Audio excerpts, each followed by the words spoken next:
Chapter 651. Just as the net was about to be completed, the giant beast tore another hole in the net. This was undoubtedly one disaster after another. Even if the giant beast paid a price for this, with many burns on its claws and even one of its toes burnt off, it was still a heavy blow to the drumming tribe. They didn't have much time left. Although the net they set up was already doing its best to hinder the giant beast's advance, even if the speed was slow, the giant beast still moved forward. The shaman didn't show any signs of panic, but if you looked closely, you would notice a hint of impatience in his eyes. But as the leader of the Gu tribe, he couldn't panic. He was the core of this operation, so he had to act confident. Faster! Faster! Faster! The shaman roared in his heart, but he wasn't as calm as he looked. Boom! The beast took another step forward, tearing at the net on its neck. Its claws were already injured, and this injury was even worse than Xueqi's sword. After tearing at the net twice, the beast's stamina was greatly depleted. In terms of stamina, the Gu tribesmen couldn't beat this beast. Its strong defense was its best bet, and now it had the upper hand. If they didn't fix the net in time, the beast would rush to the fire pond. Even if it couldn't destroy the Gu tribe's fire seed, as long as it could injure the shaman or even kill him, it would win this battle. After that, it could even kill all the Gu tribesmen here, and the Gu tribesmen wouldn't be able to resist it anymore. The beast went crazy again. Its claws tore at the ground, and with every strike, the beast would take a big step forward. It didn't care about anything else. Just charge forward. Maybe it knew that it didn't need to pay the price of injuring its claws 3 more times to tear at the net. All it needed to do was to charge forward. It rushed to the side of the fire pit, where the aura that it had always feared and hated for 1,000 years was, and killed everyone standing there, as well as the people around it. The shaman's calm face cracked, and he couldn't even maintain his composure anymore. Not enough. Still not enough. It was too late. With his ability to foresee 100 steps ahead, how could he not have foreseen the cruel result that would follow if this progress was to continue? Big drops of sweat rolled down the shaman's forehead, his eyes were bloodshot, and the muscles on his face twitched from clenching his teeth too hard. What should he do? What should he do? Just as the shaman was trying to think of a solution, a voice came. Do we just need to fix that gap? Xueqi didn't have the Gu shaman's secret voice transmission technique, so he could only shout. The Gu shaman clearly heard Xueqi's words as the beast's claws stomped on the ground. Although he didn't know why Xueqi asked, he still answered. Yes. No matter what method you use, what kind of net? Yes. Guwu wanted to scream out loud as well. If they could complete the entire net, they would have succeeded. He was also confident that he could burn this giant beast to death here. However, if they couldn't fix the net, they might not be able to kill the beast even if they risked their lives. At that moment, the shaman's mind was filled with the words complete the web. That was why he answered Xueqi's question without hesitation. Xueqi whistled and shouted to Tuo and the others who were standing on the other side of the woods. Throw my bag over here. The flames on the fearsome beast's body skyrocketed and the drumming tribe's fire seed's aura became denser. Even the flaming horns, who were standing outside the battlefield, could clearly feel the unbearable scorching waves. Hearing Xueqi's words, Tuo and the others didn't know what Xueqi wanted to do, but they still did as Xueqi said. Dali threw a bag over. The beast and the Gu tribesmen didn't care about Xueqi anymore. Xueqi opened the bag and took out the thing inside. Xian, what are you doing? Wei and Tuo, who were worried about Xueqi, were shocked to see Xueqi cut his arm. It's okay, don't worry, I won't do anything stupid. Xueqi's hands moved faster. Wei's heart jumped to his throat when he heard Xueqi's words. As the second in command of Ta's advance party, Wei had experienced the consequences of Xueqi's don't worry, I won't do anything stupid. Grand Elder. Wei's voice trembled. They didn't need to take the risk for the Gu tribe. I know what I'm doing. I'm not doing it blindly. Also, I want to prove something. Don't come near. After that, Xueqi carried the things he packed and ran towards the beast. Fix the net where? Right now, the biggest gap was probably the neck that had just been torn open by the giant beast. Looking at the beast getting closer and closer, Xueqi took a deep breath. His fingers suddenly exploded with power. He didn't just increase his strength. Every time he made a move, he calculated it in his mind. 2 palm-sized boomerangs flew out with a thin string, drawing a curved arc in the air and circling around the giant beast's neck. Fortunately, the giant beast didn't care about the string that had circled around it. Xiao Xian bent his knees and jumped up to catch the boomerangs. Then he changed the angle and direction and shot out again. He was fixing the net. As the Gu tribesmen who were familiar with the net, they understood Xiao Xian's actions. They were grateful, but what was the use? If an electric wire was broken somewhere in the middle, it would be fine to connect it with another piece of electric wire, and it would still be electrified. But what if it was a non-conductive wire? Could the wire be connected? That was absolutely impossible. But now, in the eyes of the drumming tribe, even if Xiao Xian had filled in the gaps, whether or not he could form a net, and whether or not the net was strong was another matter. Based on the threads that Xiao Xian took out, it was impossible to succeed. If the Gu tribesmen wanted to kill the beast in one fell swoop, they had to use the Gu tribe's net, and it had to be a ritual net. Only that kind of net could be ignited by the fire seed. Other nets, no matter how good the material was, would not be ignited by the fire seed. Why didn't they give some of the net to the Yanjiao? Many of the Gu tribesmen were filled with regret. The shaman finally understood Xiao Xian's plan, but it was too late. Could he ignite the net too? The shaman couldn't help but feel hopeful. No, impossible. Definitely impossible. The shaman immediately rejected that idea. Without the fire seed, how could he ignite the net? The shaman's eyes flashed with determination. Retreat! It was too late. He could only use all his strength to use the fire seed's power to injure the beast. Even if he had to risk his life, he had to stop it. Even if he couldn't kill it, he just had to injure it heavily. If it was heavily injured, the Gu tribesmen would have a higher chance of escaping. If it was heavily injured, the beast would not be able to kill them. This beast alone would not be able to destroy their fire seed. As long as the fire seed was still there, their tribesmen would still have a chance to make a comeback. Without the shaman, they might need to spend more time to train a new one, but as long as there was a chance, it was fine. Hearing the shaman's words, the Gu tribesmen knew what he was planning. Some of them wanted to fight the beast but were stopped by the shaman. If they charged forward, they would be slapped to death by the beast. There was no need for them to sacrifice their lives. The shaman flipped the wooden handle in his hand, the pancake facing down. His other hand held onto the bottom of the pancake. The pancake was still facing the beast. He was chanting something, preparing for the final attack. Screech, a sharp metallic sound rang out, piercing everyone's eardrums. It even interrupted the shaman's chanting. The Gu tribesmen who didn't want to leave had to cover their ears. Their faces twisted as they looked towards the source of the sound. They saw the messy threads around the beast's neck changing at an extremely fast speed. They intertwined and tightened. It was as if the messy threads had turned into a sturdy net. The threads flashed red under Yang Guang's hands. Xiao Xian held onto one end of the thread. The other end was already tied into a knot. As Xiao Xian pulled, the other end was pulled closer to the beast's neck. The threads around the beast's neck tightened. The ear-piercing sound was the sound of the silk thread rubbing against the armor-like scales on the beast's neck as it tightened. Seeing Xiao Xian's actions, everyone's hearts jumped. What was that Yanjiao trying to do? There was no hope of fixing the net. Even if he could fix it, it wasn't the kind of net the shaman wanted. Even the shaman had given up. Why was that Yanjiao still insisting? Although they thought that Xiao Xian's actions were a waste of effort, the drumming tribesmen who saw this scene were really touched. What a good person. The strange movements around its neck made the beast unhappy. It only had eyes for the fire in front of it and the people standing in front of it. Kill them all. Staring at the fire pit, the giant beast did not stop to pull the string around its neck. It continued to rush forward, but when it rushed forward, it swung its neck hard, trying to get rid of the person who was tying the string around its neck. The sudden force pulled Xiao Xian up. Because he was still holding onto the thread, it looked like he was flying a kite. Xiao Xian was the kite that was being flown up into the sky. The Yanjiao tribesmen were watching nervously. Their eyelids twitched uncontrollably. They didn't know what to do.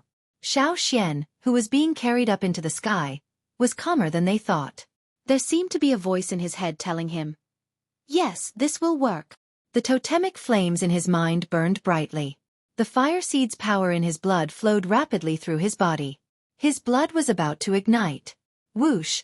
Xiao Xian's body was suddenly engulfed in flames. It was as if he was suddenly on fire. The totemic patterns under the flames were clear as day. A strong light turned into a glaring fire dragon. It followed the titan thread from top to bottom, like lightning striking down from the sky, straight towards the beast's neck. Chapter 652. The giant beast, which was originally rushing towards the fire pit and roaring violently, suddenly felt a breath that made it tremble. Before the breath arrived, the scales on its neck seemed to be stimulated and stood up one by one. In the next moment, the scorching flames had already rushed down. When it was caught off guard, the entire neck of the beast was set ablaze. The net wrapped around the giant beast's neck was like a pair of flaming hands, strangling its entire neck. The resounding roar suddenly became intermittent and hoarse, as if it had been burned by sparks. With a strange roar that sounded like rough sand rubbing against each other, the giant beast spat out a mouthful of blood. The witch standing in the front was spurted by the blood. The Gu-Wu stood there covered in blood, his eyes glazed over. Something was wrong.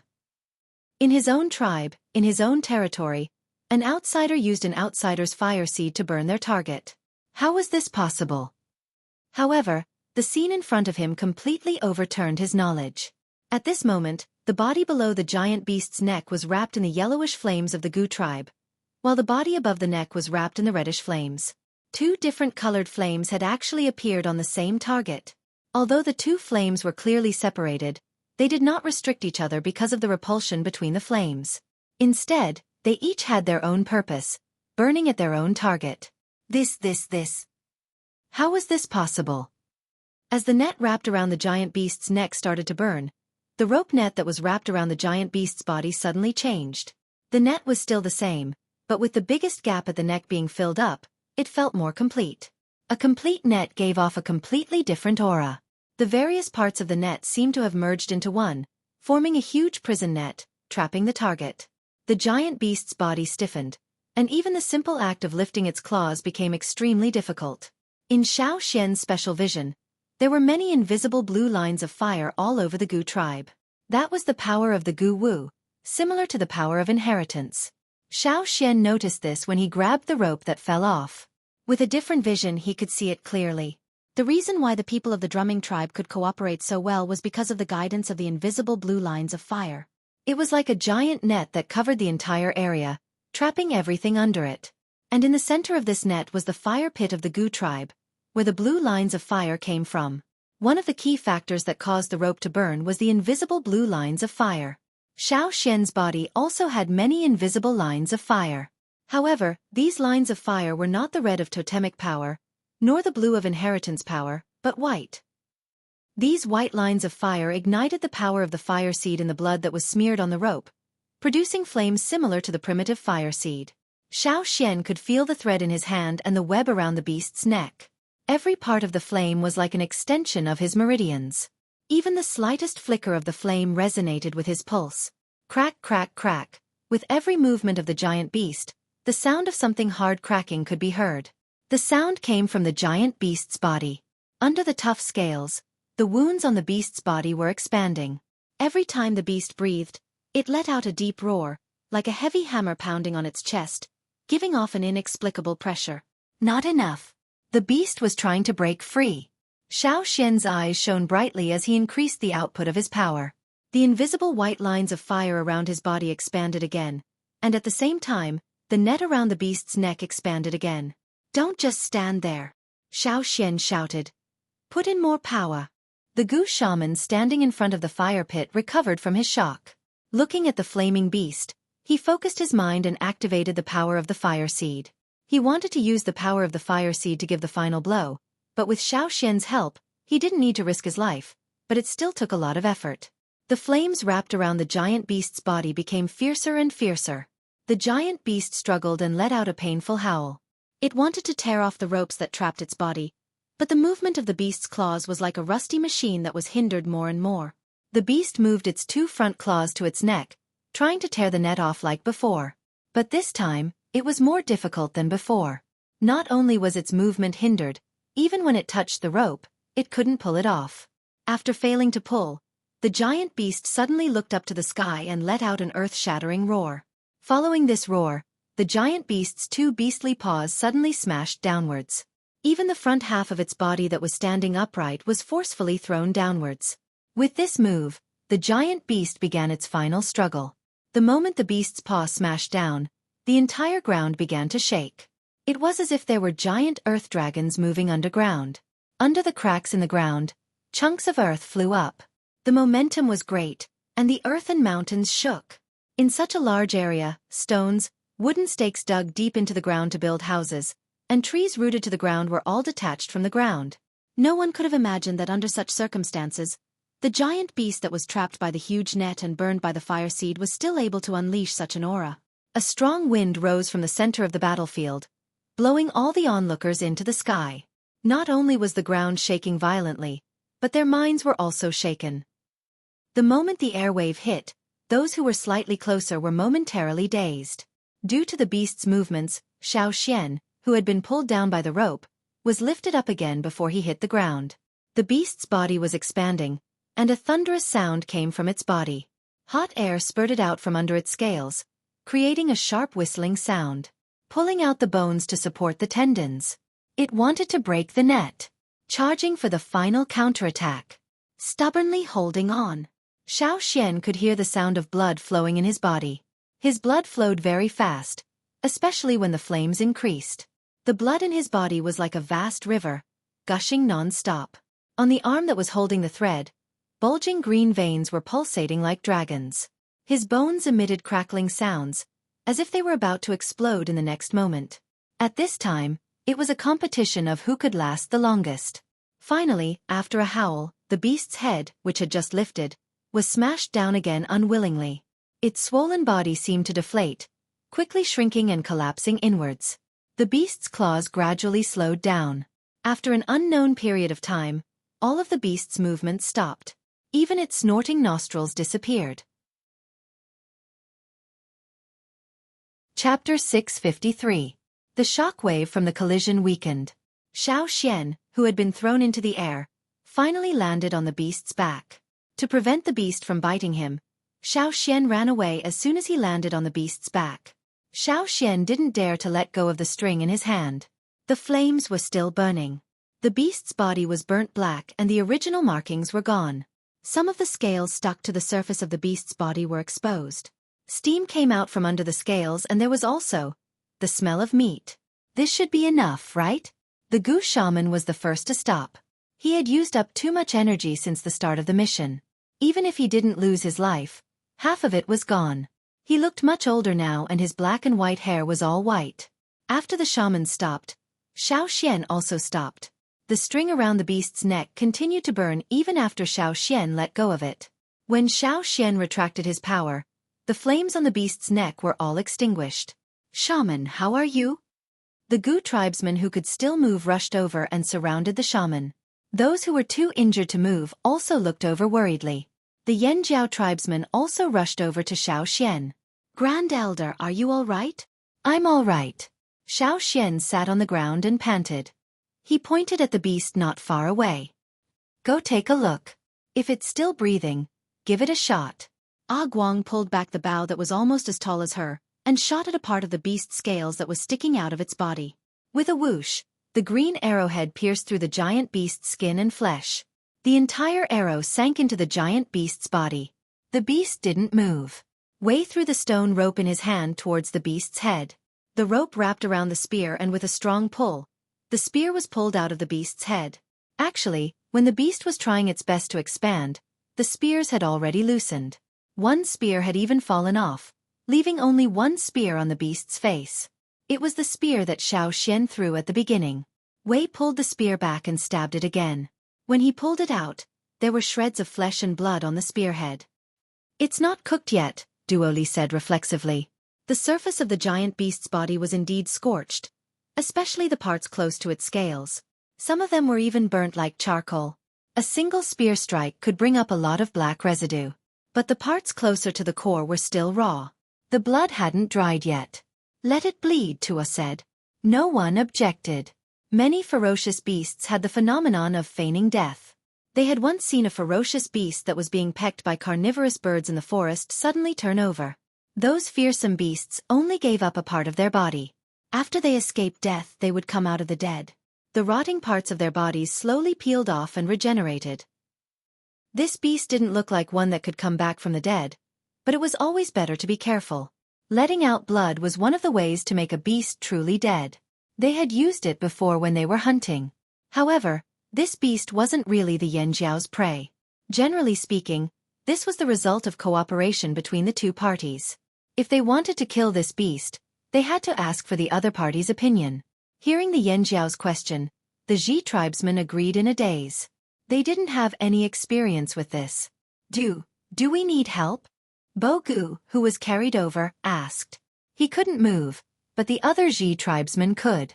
No need. Wei waved his hand and pulled out his broadsword. He approached the beast while Tua and the others stayed on guard. The scales on the beast's neck were more exposed than the rest of its body. Almost all the parts where the net was exposed were exposed. The net made from worm silk broke into small pieces after the fire went out. With just a little pressure, the small pieces would turn into dust. It wasn't just Xiao Xian's worm silk. All the nets made by the Ji tribesmen turned into dust the moment the fire went out. Their mission was completed. Wei followed the burn marks on the beast's neck and made a cut. The scales were exposed, revealing the flesh underneath. It was much easier to cut. With one cut, there was a deep cut. The flesh on both sides of the cut separated, revealing the dark red meat inside. No blood. Bogu was shocked. Can't you see it's cooked? Of course there's no blood. Duoli actually wanted to cut a piece of meat to taste, but he knew it wasn't the time, so he stood aside and continued waiting. This is just the surface. Wei looked at Tua and saw Tua nodding. He knew that there was nothing wrong with the cut just now, so he was a little relieved. Once again, he added another cut to the cut made by the previous cut. After 2 cuts, the cut was even deeper. They could even see the blood vessels. Still no blood. One more slash. Still no blood. Again.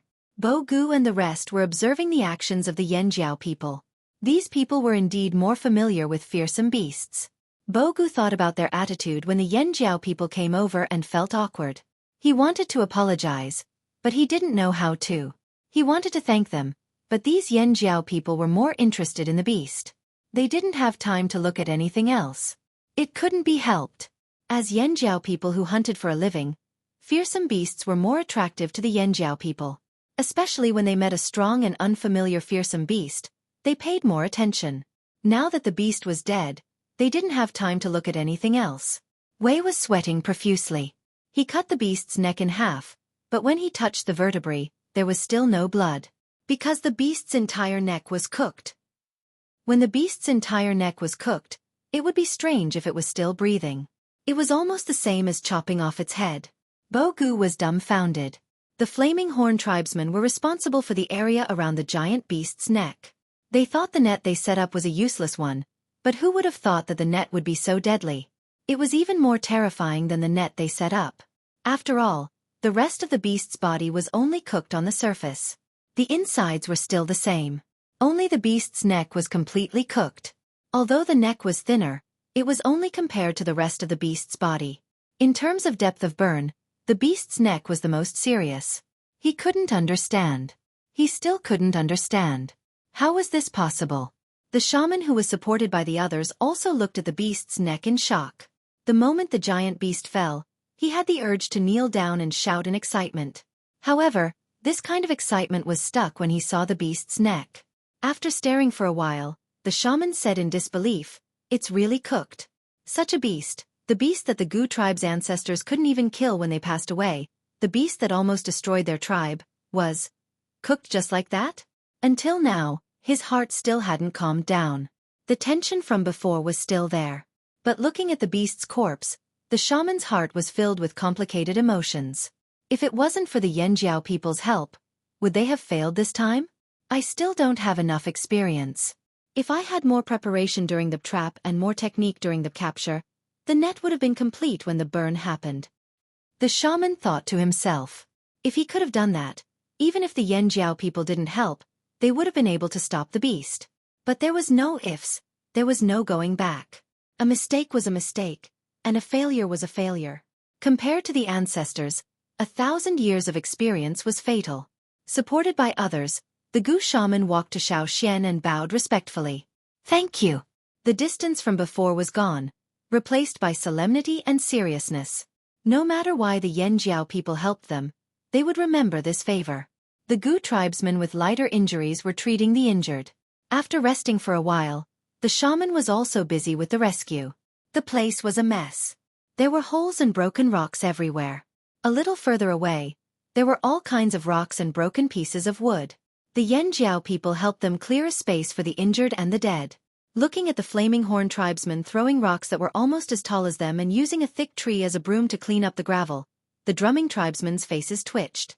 The Flaming Horn tribesmen's strength was indeed well-deserved. Wei chopped some meat and gave it to the Gu tribesmen and the Yanjiao people to replenish their energy. Then, he passed a piece of meat to Xiao Xian and sat down on the ground. He sighed. We have to be careful in the future.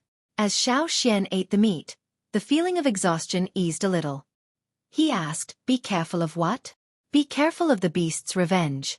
Wei said. Some beasts were narrow-minded and liked to hold grudges. The one the Gu tribesmen encountered was a reminder to the Yanjiao people. That's why, if you can finish it off in one go, don't leave it for the future. No one knows what will happen in the future. The law of the jungle had always been the law of the jungle. No one knew if the weaker side would be able to stand at the top of the food chain in the future. Xiao Xian was talking to Wei when he suddenly turned his head to look behind him. When Xiao Xian looked over, he didn't see anyone. All he saw was a pile of dirt. This was the center of the battlefield. Because of the giant beast's trampling, there were no large rocks here. There were bulges in the ground, but they couldn't hide people. But just now someone did come close. Wei's eyes flashed with murderous intent. He raised the knife he just used to cut the meat and was about to rush over, but Xiao Xian stopped him. Come out! Xiao Xian shouted in that direction. There was no movement. Come out yourself, or die underground, Xiao Xian said again. Yanjiao people didn't like being approached from behind. Many beasts that were good at hiding in the forest would use this method to attack people. No, no, no. I'll come out. 6 words came out in a flash, almost as fast as a person saying 1 or 2 words. If it weren't for Xiao Xian's good hearing, he wouldn't have been able to hear what he said. After he finished speaking, Xiao Xian stared at the place where the ground cracked open. The soil was pushed away, and a human head slowly emerged from the ground. The person's face was full of beard, some of which were thick and stiff. It looked very strange. The beard was covered in dirt, so it was impossible to see what the person looked like. Chapter 654. Who are you? Wei asked with a dark expression. The other person's head shrunk back and he stuttered, I am from the Ya tribe. Ya tribe? Xiao Xian had heard the drumming tribesmen mention this before. Bo Gu said that the elderly and children of their tribe were all taken away by the Ya tribesmen. The only fire seed he could sense around here was the Ji tribe's fire seed. The Ya tribe should be quite a distance away. But if the Ji tribe could get the Ya tribe to take the elderly and children away, the 2 tribes must have a good relationship. Xiao Xian signaled Wei to put down his sword and said to the person not far away, You're here to look for the Ji tribe? Then why did you sneak up behind us? I'm here to see the Yanjiao people. The other person stuttered and shrunk his neck. He squinted his eyes and looked at Xiao Xian and Wei. Xiao Xian was speechless.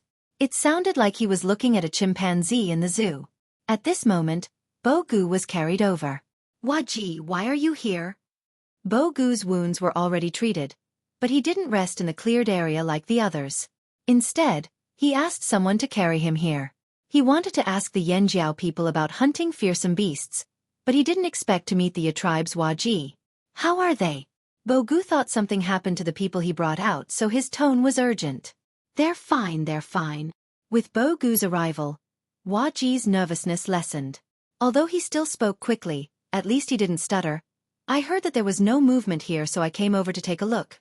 Knowing that the people were fine, Bo Gu relaxed and introduced the person who suddenly appeared to Xiao Xian. He's Waji, from the Ya tribe. The Ya tribe is quite far from our tribe, but they often move around our tribe. After a pause, Bo Gu hesitated for a moment before continuing. The Ya people live underground and have many underground tunnels. Sometimes we would ask them to deliver things to us. Previously, when we encountered the giant beast, the elders and children of the tribe were also taken away by them. Even so, he shouldn't have sneaked up on us from behind. I almost stabbed him, Wei said unhappily. Even if he was curious about us Yanjiao people, couldn't he have looked from afar? Do you have to sneak up on me? Cough, you've misunderstood, Bogu explained on behalf of Huaji. The tribesmen have poor judgment. Xiao Xian looked at Huaji's squinted eyes and nodded in understanding. Previously, when he saw Huaji's expression, he felt that it was strange. It did not look like he was smiling, but it turned out that he had bad eyesight. Xiao Xian from Yanjiao. Xiao Xian introduced himself, then looked at Huaji. Hello, excavator. Huaji, my name is Huaji, Huaji corrected. Huaji, have the tribesmen ever thought of going to the Flaming River trading point? Xiao Xian asked. Flaming River trading point? I've heard of it. I was the one who told Bogu and the others about it. Huaji's long fingernails dug into the ground anxiously. I wanted to go before, but I didn't dare. Why didn't you dare? You know how to dig holes. Isn't it safer to go underground? Xiao Xian was puzzled. Huaji's squinted eyes quickly looked up at Xiao Xian, then shrunk back. I heard that you Yanjiao people are huge, have sharp teeth and claws, and eat people. Huaji spoke quickly and bluntly. The words came out of his mouth so fast that Bogu could not stop him in time. Xiao Xian and Wei were speechless. What the hell? It was fine if he had sharp teeth and claws, but the Yanjiao people would not take the blame for eating people. Bullshit. Who said we eat people? Wei glared angrily. Huaji continued to dig into the ground. I heard. I didn't say it. Ahem that. Bogu had to explain again. The Ya people heard a lot of news, both real and fake. The people of the Ya tribe dug holes everywhere, and they liked to communicate with each other. When they dug holes in one tribe they would chat for a while, and when they dug holes in another tribe they would chat for a while. Then, when their own people gathered together, they would brag and brag. The truth and lies were stacked on top of each other, and when combined with imagination, the truth was distorted a lot. Huaji also realized that it was not good to talk about this in front of the Yanjiao people. He scratched his messy hair uncomfortably with his long fingernails, then reached into his clothes and dug around. He jumped out of the ground. His short body was exposed, and his neck was short. Xiao Xian thought that he was timid and shrunk his neck, but now he realized that Huaji's neck was short to begin with. When he shrunk his neck, it looked like his head was connected to his shoulders. After jumping out of the ground, Huaji offered the food in his hand to Xiao Xian. Want to eat? Sharing food was one of the ways to show friendliness. It was common among many tribes. This was also Huaji's way of showing his friendliness to Xiao Xian and Wei. If he could be on good terms with the Yanjiao people, he could go back and brag to his brothers. But Xiao Xian looked at the dried worms made from annelids that Huaji took out. No thank you. You can eat it yourself. Huaji asked Xiao Xian about the Flaming River trading point, then went to take a closer look at the giant beast. Because of his poor eyesight, or even high myopia, his nose almost touched the beast. After chatting and looking, Huaji left. He felt uncomfortable under the sun for a long time. Yangguang did not give him a sense of security. On the contrary, if he was exposed to the Yangguang for too long, he would feel uncomfortable all over. The Ya people preferred the dark underground. That way they felt safer. I'll go underground first. I'll bring your tribesmen back, Huaji said to Bogu, then went underground again. The soil on the surface was quickly tossed up by his two large hands. Soon, Huaji's figure disappeared. There must be other holes that they dug nearby. However, the hole under our feet must have collapsed. After Huaji left, Bogu said to Xiao Xian, the Ya people are just a little too curious and timid. They're actually not bad people. To put it bluntly, the Ya people were just a little gossipy and timid. They didn't have much ambition or intelligence to scheme. After settling the injured, the shaman came to Xiao Xian. You lost quite a lot this time. Not a single house was left, Xiao Xian said. No worries. We can just rebuild. This was already the best result at this stage. At least there were still many of them who were still alive. The shaman carefully held a wooden box and passed it to Xiao Xian. This time, thank you all from Yanjiao. The wooden box was opened.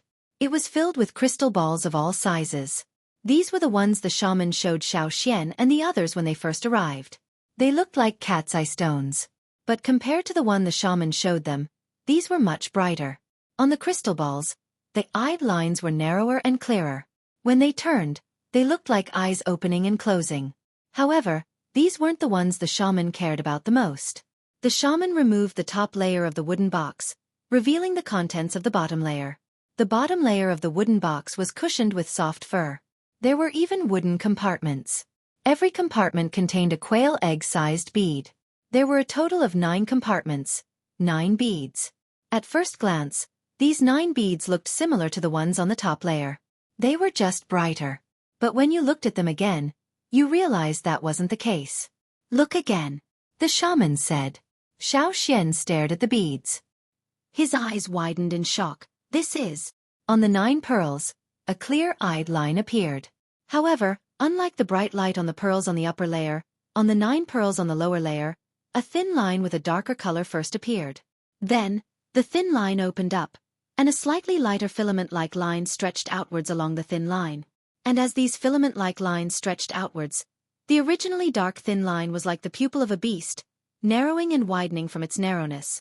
It wasn't the usual optical effect produced by the stone under the light, but it was like the eyes of a ferocious beast. When the beast-like eye lines on the crystal opened, Xueqi felt a chill as if he was facing a ferocious beast. It was too similar. Those who didn't know would think it was a beast's eye. It wasn't just Xueqi. Wei and the others who saw this couldn't help but scratch their arms. A layer of goosebumps appeared on their skin.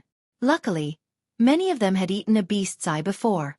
They quickly calmed down from their shock. However, their emotions were stirred up by the shaman's next words. "This is actually called ground eye. No matter if it's the top layer or the bottom layer, they can all be considered ground eye stones. But these 9 beads on the bottom layer are not normal ground eye stones. They are the universal eyes of the ground eye stones." Universal eyes? Xueqi didn't understand the meaning of this name. The shaman wasn't in a hurry to explain. Instead, he moved the wooden box left and right. Then, he used his other hand to cover the top of the wooden box. "Can you see it?" the shaman asked. "They're facing the sun." Xueqi was shocked. It wasn't obvious when the shaman moved the box, but when he covered the top of the crystal with his hand, the eyes of the beads on the top layer were not obvious due to the light being blocked. However, the 9 beads on the bottom layer were still facing the direction of the sun and opened their eyes. That's right. No matter where the universal eyes are, no matter which direction you stand, no matter how you move the beads, they will always face the sun. Even if they're covered, as long as it's not in absolute darkness, they will always have their eyes open. Not only during the day, they will also have their eyes open at night. But at that time, they won't be facing the sun, but the moon. It's said that only 1 out of 10,000 ground eye stones is a universal eye. If it was just a beautiful crystal, Xueqi wouldn't be too surprised. However, this kind of crystal with a precise direction was very useful. The tribesmen had their own ways of identifying directions. Some relied on crystals to see the position of the sun behind the clouds, some relied on divination, some relied on beast-like intuition, and some directly relied on domesticated animals, such as birds and insects. However, these universal eyes that the shaman took out were the most accurate, least restrictive and most convenient crystals Xueqi had ever seen. They were comparable to a compass. Chapter 655. These were the real treasures of the Gu shaman. When Xueqi and the others first arrived, the Gu shaman only took out some normal goods to trick the Yanjiao people. The Gu shaman probably realized this too, so his expression became a little awkward. Xueqi didn't mind. "I've never seen this kind of stone before." Xueqi picked up a universal eye and felt its ability to see the sun. "These were given to me by the Jing tribe. I only get one every year. I've been the shaman for 9 years, but I only got these 9 in total," the Gu shaman explained. As for the previous shamans, he could count them with one hand. Their relationship with the Jing tribe only improved after he took over. It was rare for them to get one every year. The previous Gu shamans didn't have such good treatment. "Jing tribe? Is it the tribe you mentioned that is still downstream of you? Are these ground eye stones produced by their tribe?" Xueqi asked. "That's right. Plus, the Jing tribe rarely uses this kind of stone for trade. Normal ground eye stones might be used occasionally, but the universal eye stone would never be used for trade. However, ordinary ground eye stones had no other uses other than to be used as decorations. To many tribes who were struggling to survive, they were useless. Just like the crystals that the drumming tribe had kept, they couldn't be exchanged for much even if they were used to trade. Seeing that Xueqi was interested in these universal eyes, the Gu shaman also wanted to change the Yanjiao people's impression of them. After all, because of the giant beast incident, they were too confident and guarded against the Yanjiao people. Their words were obviously trying to chase them away. Now that they were indebted to the Yanjiao people and saw that the Yanjiao people didn't try to rob them, the Gu shaman wanted to improve their relationship. I don't know how the universal eye is produced. I only know that it's only produced in the Jing tribe. I've never heard of it appearing in other tribes. We have a good relationship with the Jing tribe, and we have helped them many times in the past. The Jing tribe's fishing nets and hunting nets were also exchanged from us. That's why they gave us the ground eye stones and universal eyes, the Gu shaman said. Then I'll accept it. Xueqi studied the universal eyes for a while and then passed them to Duo Li and the others. They were also very curious about these universal eyes. When they hunted in the forest, it wasn't sunny every day. Sometimes, the clouds were too thick and there were natural disturbances in the forest, making it difficult for them to determine the correct location and time. At those times, even if they used a sunstone to look at the sky, they might not be able to see the sun behind the clouds. However, if they had the universal eyes, they wouldn't have to worry. They would be able to accurately judge the weather conditions of the storm. They didn't expect to find such good stuff. No wonder the Gu shaman hid all these things. It looks like a real eye's eye, Duo Li exclaimed. Indeed. Head Elder. We can put 2 of them on the beast skulls in the Flaming River Castle. Some of the decorations in the Flaming River Castle were made from the bones of fearsome beasts, but they were just bones. They didn't have eyes, only empty eye sockets. If they put the universal eyes on them and put a layer of skin over the bones, they would look real. But these are too small. It would be nice if we had a bigger one. While the Yanjiao people were discussing, the Gu shaman thought of something and continued to talk to Xueqi. Actually, the Jing tribe has another type of crystal. It's rarer than the universal eyes, but other than the Jing tribe, no one else has seen it before. Even though I'm close to the Jing shaman, I've never seen it before. When I saw the Jing shaman, he already had an extra eye here. That's more like a real eye than the universal eyes. No, I should say that it's already an eye. Xueqi's heart skipped a beat. He immediately became serious and sat up straight. An eye? That kind of stone? You can put an eye on it? Yes. I don't know why the Jing tribe calls it the ground eye stone, but I know that every shaman in the Jing tribe will have a special eye. They put it in when they take over the position of shaman.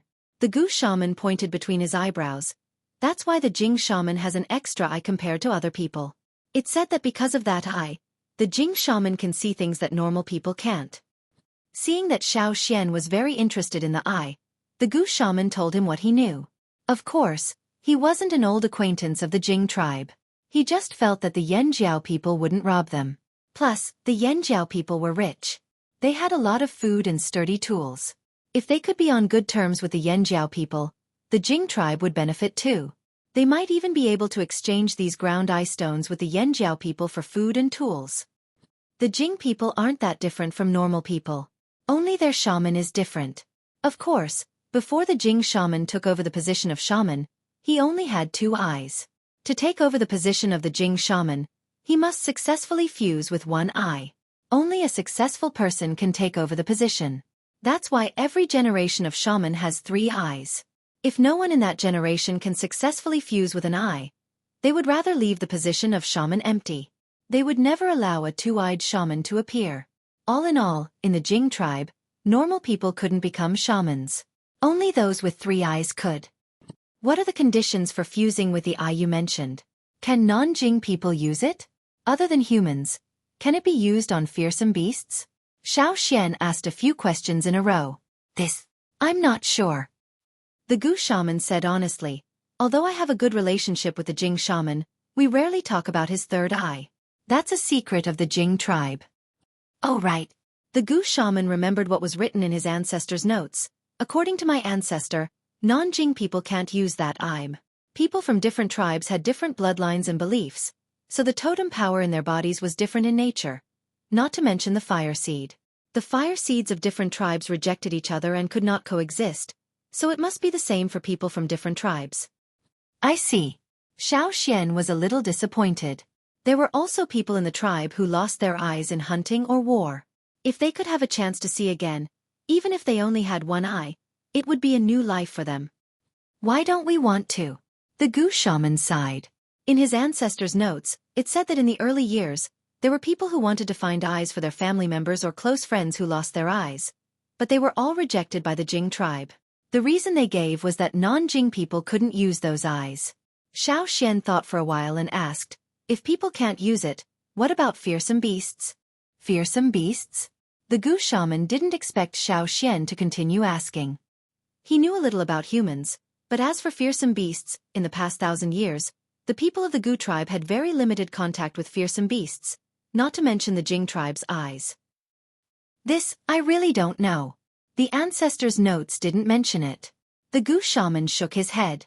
Since he couldn't get an answer from the goose shaman, Xiao Xian decided to ask the Jing tribe himself. Elder Xiao Xian, you want to change a fearsome beast's eye? The goose shaman was very curious about this.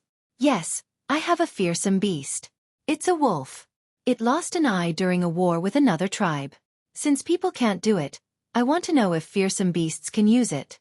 I'm not sure if the Jing tribe has an extra eye, Xiao Xian said.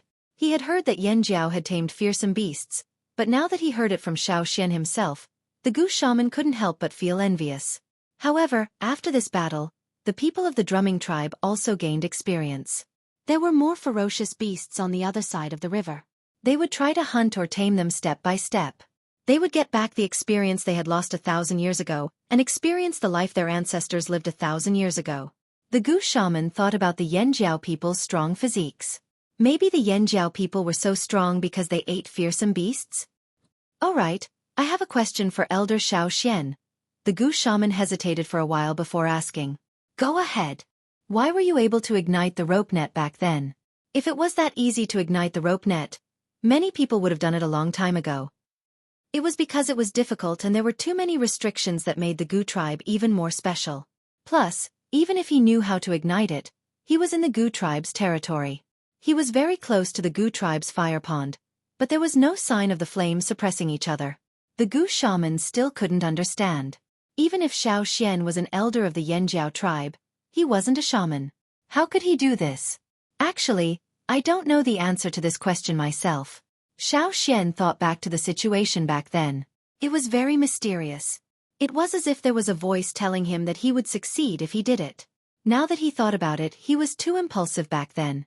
But at that time, he suddenly had the desire to find out more. Maybe this was why his not divination told him to come back. Xiao Xian also planned to find some time to study it in detail. Maybe it's the protection of our ancestors, Xiao Xian said. The Gu shaman was speechless. Are you fucking kidding me? Why would Yanjiao's ancestors come out of the Gu tribe's territory, right next to the Gu tribe's fire seed? Seeing the Gu shaman's confused face, Xiao Xian laughed. Do you know why I can be Yanjiao's grand elder? The Gu shaman shook his head. Because our ancestors chose me. The Gu shaman stared at Xiao Xian for a while. He realized that Xiao Xian didn't seem to be talking nonsense. He was even more puzzled. Leaving the Gu shaman to continue thinking, Xiao Xian got up to let the people who were free deal with the giant beast. His biggest secret was something that he would never tell anyone else. Xiao Xian and the Gu shaman discussed the distribution of the spoils of war. The Yanjiao tribe took half of the giant beast scales and meat. If they could help at a critical moment, Xiao Xian would also take half of the meat and scales. The Gu tribe didn't have any objections. In terms of contribution, the Gu tribe had the most, but if it weren't for the Yanjiao people, they didn't know what would have happened to them. This distribution was reasonable. The people of the Flaming Horn tribe only took the scales and meat. The scales were used to make armor. The giant beast scales were indeed a good material. Even if the edges of the scales were curled up, they could still be hammered flat when the armor was made. As for the meat, they still needed to eat on the ship. This level of fearsome beast meat was enough to keep them hungry. The claws and bones were also left for the Gu tribe. It wasn't easy for them to carry more on the ship. Knowing that Xiao Xian was going to look for the Jing tribe, the Gu shaman even wrote a cloth scroll for Xiao Xian to bring along. He told Xiao Xian to give it to the Jing shaman directly. This way, the Jing tribe wouldn't be too guarded and wouldn't reveal anything. Chapter 656. Originally, the shaman wanted to send a few people who were familiar with the Jing tribe to lead the way for Xueqi and the others. But the drumming tribe had just met with a disaster. Most of their houses had collapsed and needed to be rebuilt. It was a huge project, and they needed to take care of the dead and injured as well as their families. So he could only write a letter to Xueqi. After Xueqi and the others left the drumming tribe, the shaman thought for a while and asked the Ya tribe to send a letter to the Jing tribe. The Ya tribe wouldn't encounter any fearsome beasts when they traveled underground. It was faster and more convenient, so they might be able to reach the Jing tribe before the Yanjiao people. With the Ya tribe in the middle, the Jing tribe's attitude towards the Yanjiao would be better. However, the shaman didn't know that Xueqi and the others were even faster than the Ya tribe. The people of the Ya tribe didn't need to cross the mountains to get to the Jing tribe, but not every place was suitable for digging tunnels, especially near the river. Sometimes, they had to take a long detour and rest after walking for a while. Xueqi and the others didn't stop to rest other than putting up signs on the shore. They continued to travel day and night. Ever since the giant beast was killed, the river near the drumming tribe became much calmer. Smaller fish started to swim around, and they didn't see any other large and aggressive river beasts. The big fish that Bo Luo encountered before might have been driven away by the giant beast. As they continued to travel down the flaming river, the changes in the terrain weren't too obvious. It was similar to where the drumming tribe was, but compared to the drumming tribe upstream, the forest here was much denser. Xueqi sat cross-legged in the cabin with his sword on his lap. There was a trace of blood on the sword. Xueqi had used his own blood to smear it on his sword. He thought back to how he ignited the net in the drumming tribe and wanted to see if he could use the same method on his sword. Unfortunately, he never succeeded. He felt like he was missing something, but he couldn't figure out what it was.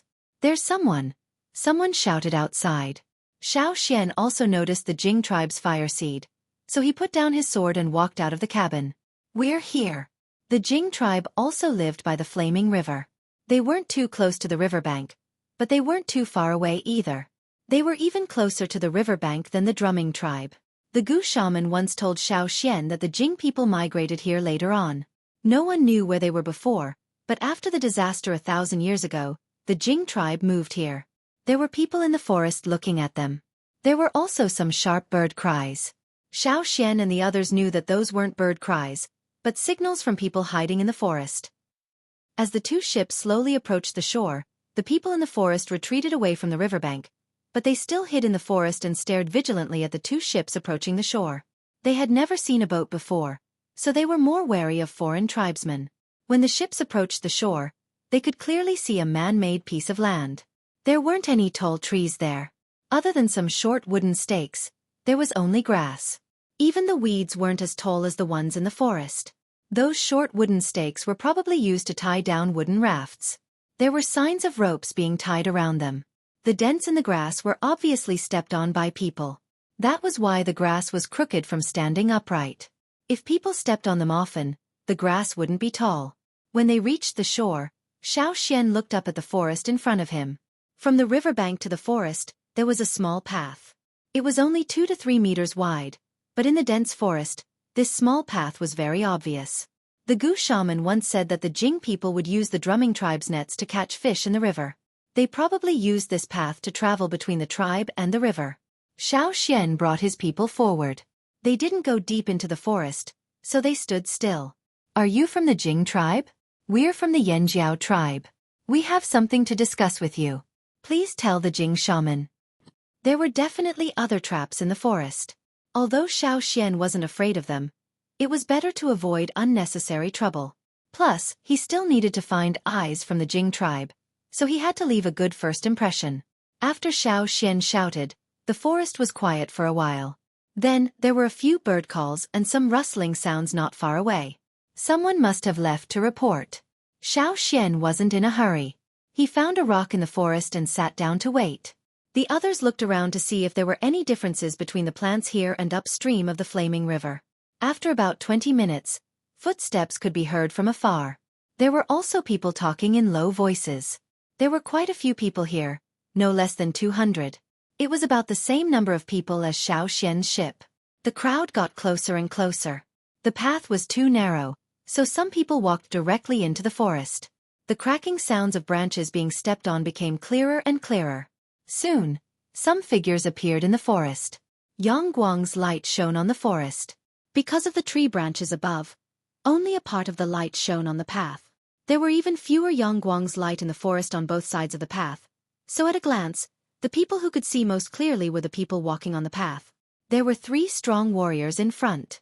Maybe it was because they were always exposed to the sun, but they looked darker. The drumming tribes people were already tan, but the Jing tribes people were even darker than the drumming tribes people. However, the paintings on their bodies were painted with bright colors. White, red, blue, yellow, green and so on. The 3 Jing warriors in front held horns, bones, or stone weapons in one hand. In the other hand, they held round shields in front of their chests, covering their entire torso. Only their legs and noses were exposed. Their clear eyes showed unconcealable nervousness. They could probably tell that the Yanjiao people weren't easy to deal with. It would be strange if they didn't take precautions when facing powerful foreign tribesmen. Their shields were made of wood or rattan. After all, they weren't as strong as the Yanjiao people. Shields made from stone or bone weapons were indeed sturdier, but they were too heavy. For people who didn't have the advantage of strength, a heavy shield wouldn't be able to unleash its full potential. Instead, it would become a burden in battle. Looking at the Jing people's equipment, Xiao Xian had a rough idea of their strength. He looked past the 3 warriors and looked at the person behind them. There was a skinny middle-aged man there. His gaze was like a knife. When he looked at Xiao Xian, his gaze was like a sharp blade shooting out from his eyes. It made people shiver. Other than that, the middle-aged man also had the dignified aura of a leader. It was obvious that he was different from the others. The Jing shaman? Xiao Xian remembered what the Gu shaman said. He looked at the middle of the man's eyebrows. There wasn't the third eye the Gu shaman mentioned, but there was a vertical line between the man's eyebrows. It had to be him. Xiao Xian thought to himself. The 3 people in front protected the middle-aged man closely. When they were about 20 meters away from Xiao Xian, they stopped moving forward. It wasn't just them. The other Jing people who came with them were also nervous. They were on guard and uneasy. The middle-aged man raised his hand and gently pushed the 3 warriors in front of him. The 3 warriors hesitated for a moment before they moved aside. However, their gazes were still fixed on Xiao Xian and the others. If Xiao Xian and the others made any strange movements, they would immediately pull the middle-aged man back. The weather was already very hot at this time of the year. The lower reaches of the flaming river seemed to be even hotter than the upper reaches. Because of this, the tribesmen Xiao Xian and the others met on the boat didn't wear much. Most of their skin was exposed under the Yangguang's eyes. The Ji tribesmen wore linen and ropes as decorations. On the other hand, the Jing tribesmen didn't have such complicated clothing. Most of the warriors who came over were bare-chested. Only their waists and feet were covered. As the distance between the 2 parties got closer, they could see the brightly colored drawings on their bodies more clearly. It wouldn't have mattered if the drawings were other things, but the Jing tribesmen all had eyes on their bodies. The Hui tribesmen liked cloud tattoos, the Ji tribesmen liked net tattoos, and the Jing tribesmen liked eye tattoos. Their tribe's totem looked like 3 vertical eyes. Most of the tattoos on the Jing totem warriors' bodies were eye tattoos, but their drawing skills weren't bad. The different shades of the tattoos were layered, as if there were countless eyes growing on their bodies. The bright colors contrasted against their tan skin, making the existence of these eyes even more obvious. People with trypophobia would feel disgusted and nervous when they saw the Jing tribesmen. They wouldn't be able to look straight at them. They didn't wear much, but they had many accessories on their bodies. There were necklaces on their ears, necks, wrists, waists, and feet. They were all made from ground eye stones. Together with the eyes on their bodies, it made people feel like they were being stared at by countless eyes. It was scary. "Are you Yanjiao tribesmen?" the middle-aged man who walked out asked. "That's right." Xiao Xian could tell that the Jing tribesmen had heard of the Yanjiao tribe before, but he didn't know which version they had heard. Looking at how nervous they were, and thinking about their relationship with the Ji tribe, the version that the Jing tribesmen knew was definitely not the real one. Perhaps the short-sighted Ya tribesmen were gossiping too much. "What do you want?" the man asked again. "We just came from the Ji tribe. We have some questions." Xiao Xian took out the cloth scroll that the Gu shaman gave him and threw it over. The man caught the cloth scroll and looked at Xiao Xian suspiciously. His gaze lingered on the cloth scroll for 2 seconds before he opened it. He was probably checking if there was anything bad on the cloth scroll, such as poison or other traps. However, after seeing what was written on the cloth scroll, the man's tense expression relaxed. Zhen wrote this. The Gu shaman's name was Zhen, so after the Jing shaman said this name, Xiao nodded. The Gu shaman had already written the general situation on the cloth scroll. After the man read it, he raised his hand to tell the people behind him not to be too nervous. He turned around and said to Xiao, please. This meant that he agreed to let Xiao enter the Jing tribe for a detailed discussion. Xiao only brought half of his people with him, leaving the other half to guard the boat. Chapter 657. The Jing tribe wasn't big. They had less than 1,000 people, not even half the size of the drumming tribe. They weren't a battle-type tribe either. However, no matter how small a tribe was, they couldn't be underestimated.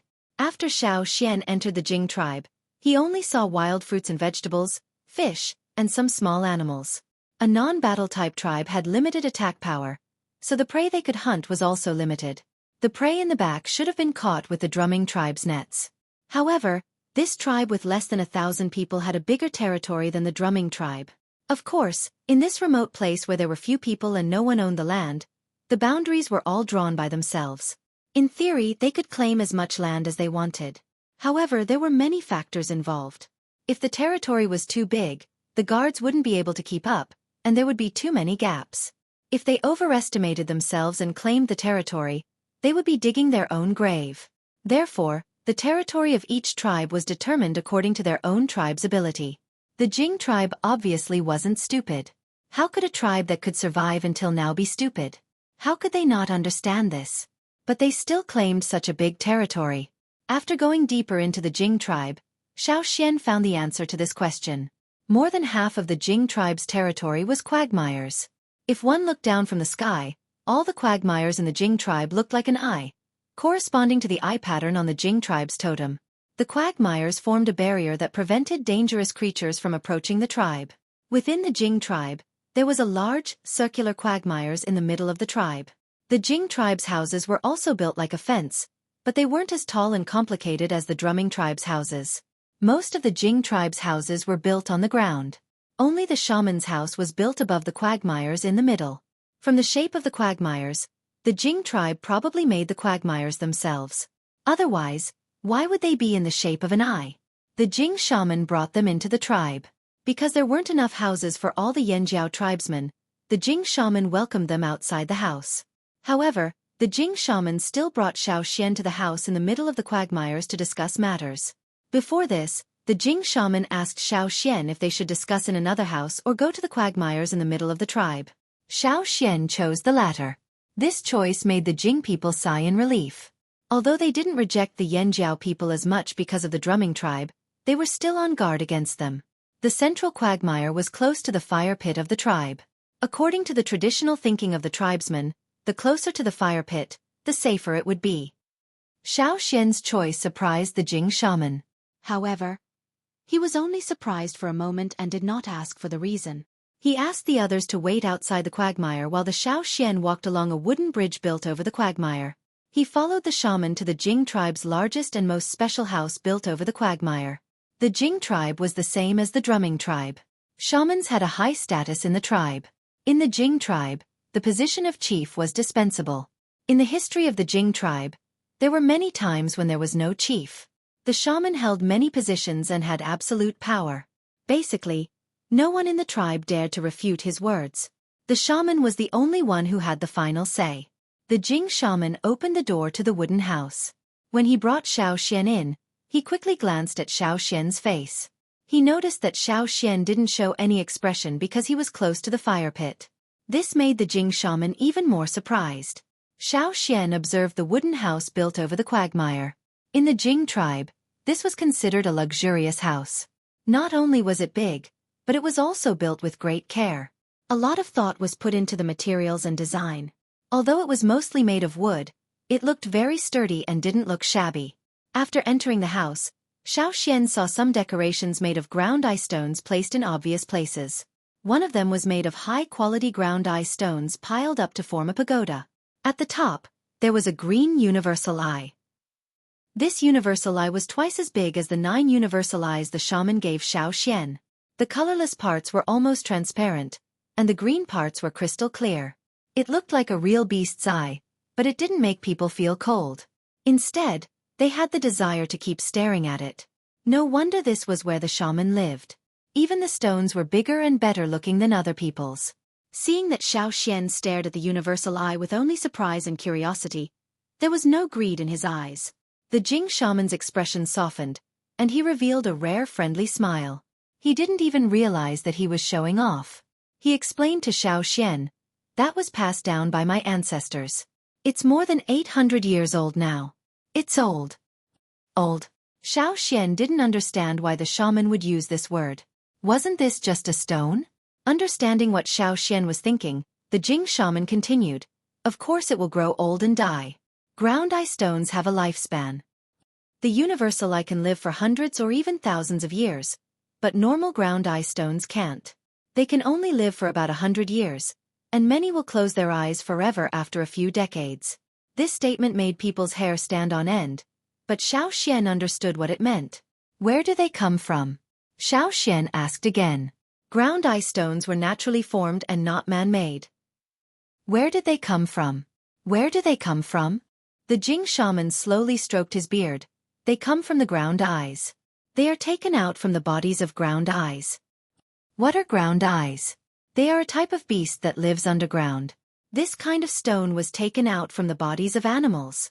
After the Jing shaman's explanation, Xueqi thought of the reason. Just like how pearls had a shelf life, the ground eye stones that were produced from the bodies of animals also had a shelf life. The better the quality of the ground eye stone, the longer the shelf life.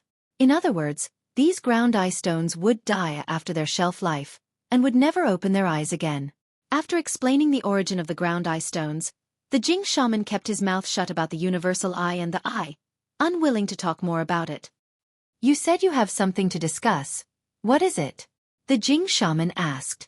Although the Gu shaman's cloth scroll mentioned something, it only said that Yan Jiao was interested in the ground eye stones, and advised them to use the ground eye stones to exchange for more things with Yan Jiao. Other than that, there was nothing else. "You must already know that we are very interested in the ground eye stones, including the normal ground eye stones, the 1 in 10,000 universal eyes, and the eye." At the end of his sentence, Xueqi raised his finger and pointed between his eyebrows, but his eyes were looking at the Jing shaman. His meaning couldn't be clearer. Hearing this, the Jing shaman's friendly face immediately darkened, and a fierce look flashed across his eyes. "Your goal is this?" Xueqi was still calm, and said calmly, "We have a lot of beautiful stones, and we also have other tools and methods to point out the direction. I came here this time for this stone. I don't know what you call it, but I just want to exchange it with you." "Impossible." The Jing shaman stood up and stared straight at Xueqi. "I know Yan Jiao is strong, but it's useless to you even if you want it. Without the Jing bloodline, you can't merge with it. It has nothing to do with strength." The ground eye stones might be related to the Jing fire seed. People with different bloodlines and different fire seed abilities might have a strong rejection towards it, and it would be impossible to merge with it. "I know that," Xueqi said. "What I want to know is, can this thing be used on fearsome beasts?" The Jing shaman didn't wait for Xueqi to finish speaking and already wanted to reject him, but after hearing Xueqi's words, he immediately froze. He looked at Xueqi as if he was looking at a crazy person. The Jing shaman's gaze was too direct, but the Xueqi didn't have any other thoughts. He still stared at the Jing shaman, waiting for his answer.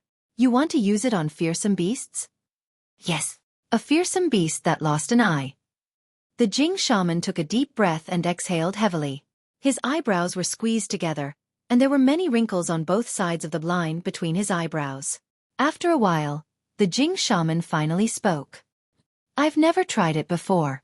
Maybe the ancestors of the Jing tribe had tried it before, but there were no relevant records left behind. Plus, the Jing tribe migrated here 1,000 years ago.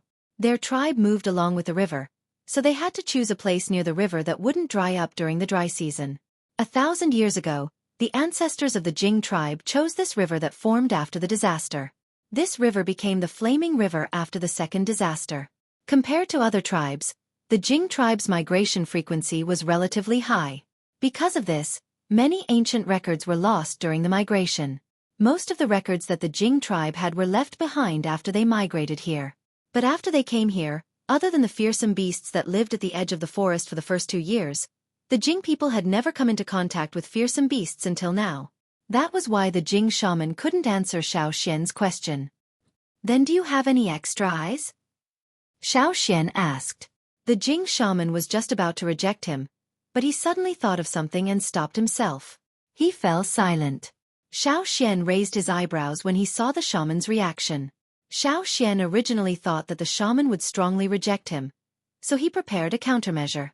Yan Jiao had a lot of things to offer, so he might be able to force the shaman to open his mouth. But now, it seemed like this shaman's attitude wasn't right. There was a chance. Xiao Xian didn't rush him and waited for him to consider. About 2 minutes later, the Jing shaman probed.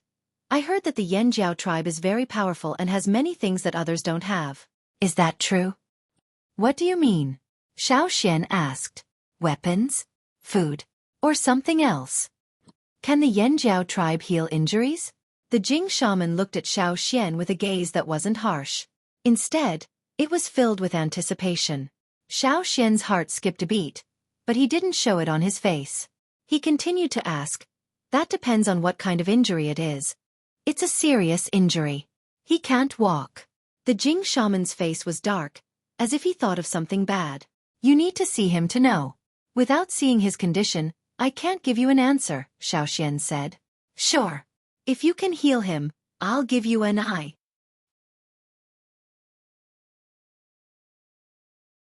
Chapter 658. For the shaman to care so much, this person must have a special relationship with him. The shaman's house on the central quagmire was very big. Although it was only 1 floor, there were no less than 20 rooms of different sizes. Xiao Xian followed the shaman to a room in the corner. It was a big room. When Xiao Xian went over, a woman walked out with a sad face. When she saw the shaman bring Xiao Xian over, she was surprised for a moment. Then, she thought of something and her eyes lit up with excitement. She wanted to ask the shaman something, but the shaman raised his hand to stop her. The door opened and Xiao Xian looked inside. There was only 1 bed in the room. It was made of wood and covered with animal skin. A person was lying on it, covered with a layer of linen. Looking at the complicated patterns, it should be from the drumming tribe. When Xiao Xian went in, the person was looking outside the window, but he turned his head to look at him. He should be a very young person, but he didn't seem to be in good condition. Not only was he thin, but he also didn't have any energy.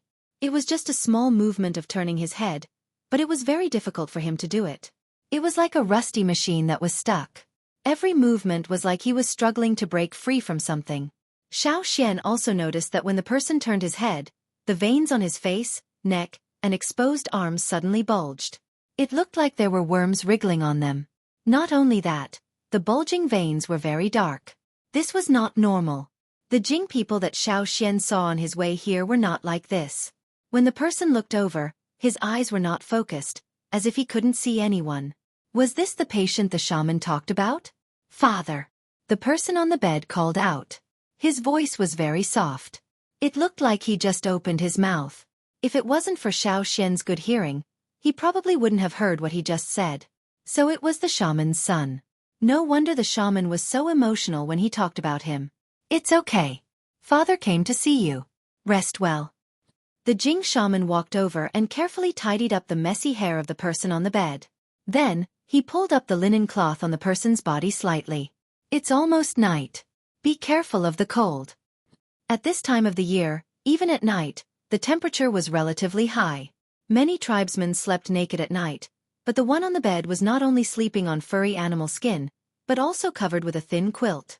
He was seriously ill. Xiao Xian shifted his vision and looked at the person on the bed. Through the linen cloth and clothes, Xiao Xian could see the bones inside the man's body. Now, Xiao Xian could also see the meridians, but the color of the meridians was much lighter than that of the bones.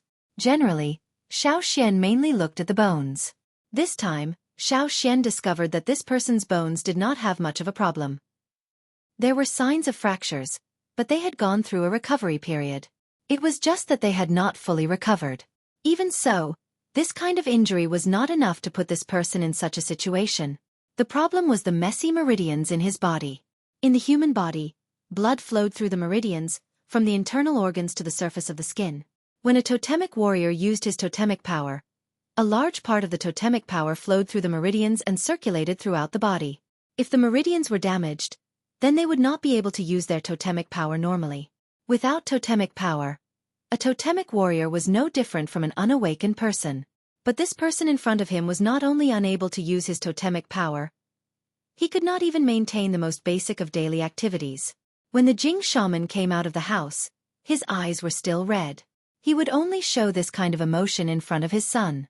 After leaving the house and walking for a while, the Jing shaman asked his wife, who wanted to speak but was hesitating, "How is he today?" The woman's eyes dimmed. "He only drank some water." During the disaster last year, the Jing tribe was affected. The Jing shaman's son, Miao, was also injured at that time. He was injured while trying to save a few children in the tribe. Because of this, the Jing shaman didn't see the children's families for a year. He didn't speak to them at all. The injuries in Miao's body were caused by overusing his totemic power. It was like a road. Overloaded cars kept passing through the road, causing the road to collapse. Some parts of the road even collapsed completely. The parts that didn't collapse could barely maintain their daily activities, such as walking and eating. But soon, Miao's injuries worsened. In the end, he couldn't even walk anymore. This kind of situation would only worsen if it couldn't be fixed. First, he couldn't move his legs. Then, there were problems with his internal organs. He ate less and less food. Even if he forced himself to eat more, he would vomit it out. There was one time when he almost choked to death. After that, he couldn't even move his arms. Until now, he can only move his head. He eats less and less. 10 days ago, he could still drink fish soup. Now, he can't even drink soup. He can only drink water. The woman's voice was choked with sobs when she spoke. Although the Jing shaman wasn't as emotional, he couldn't hide the sadness on his face. It was obvious that he cared a lot about his son. The Jing shaman knew that the Gu shaman hoped that they could get more food and tools from the Yanjiao people. But what he cared about the most wasn't food and tools. It was his son who was still lying on the bed.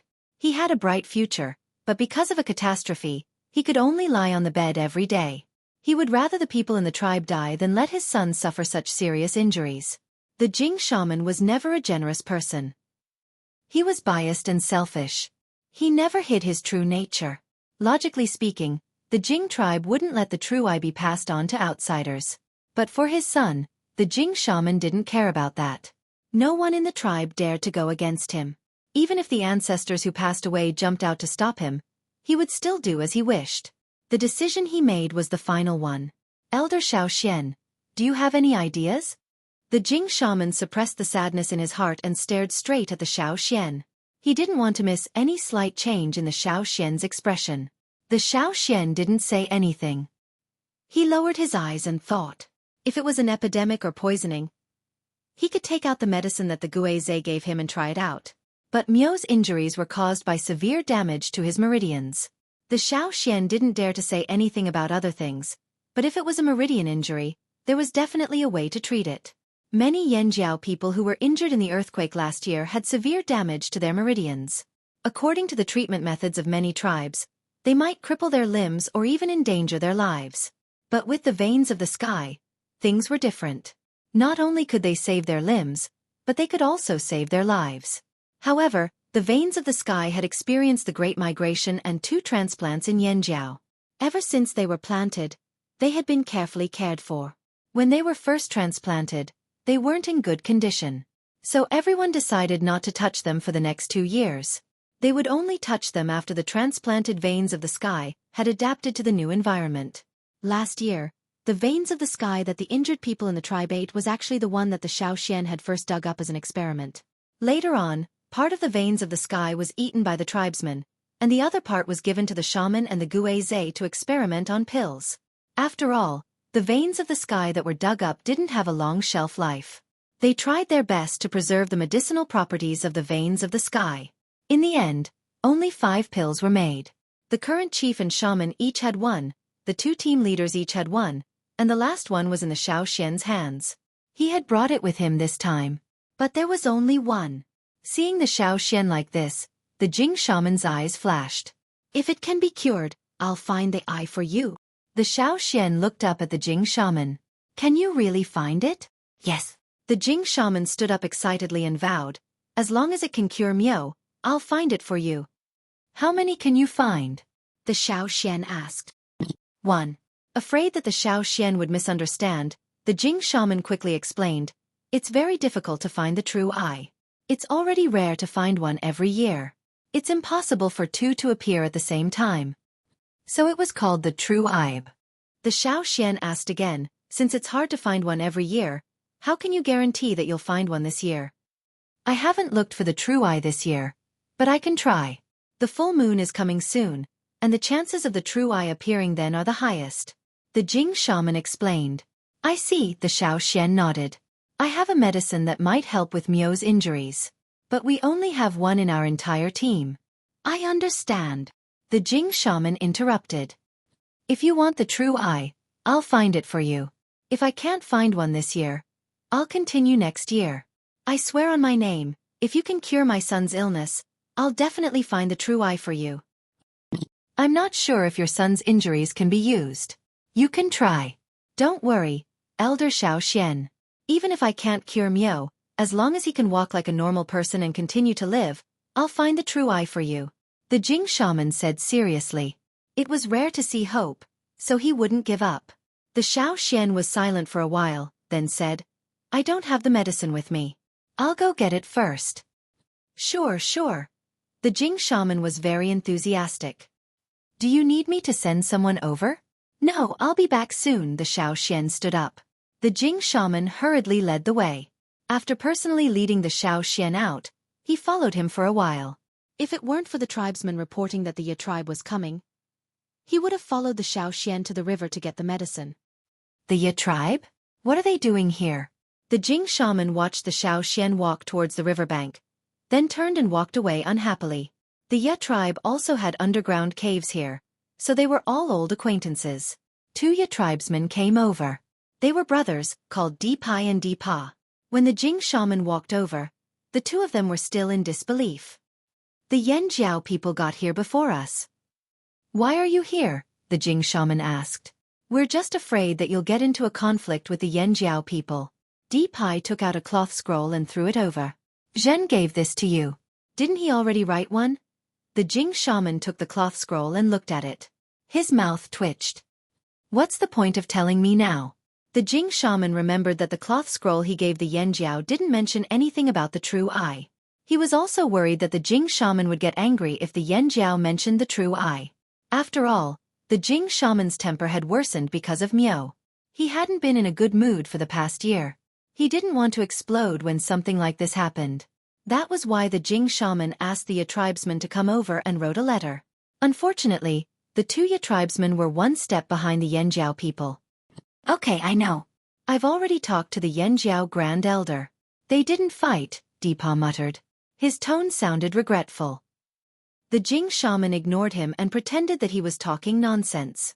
Hey, if we didn't bring the letter, would you have let the Yanjiao people into your tribe so easily?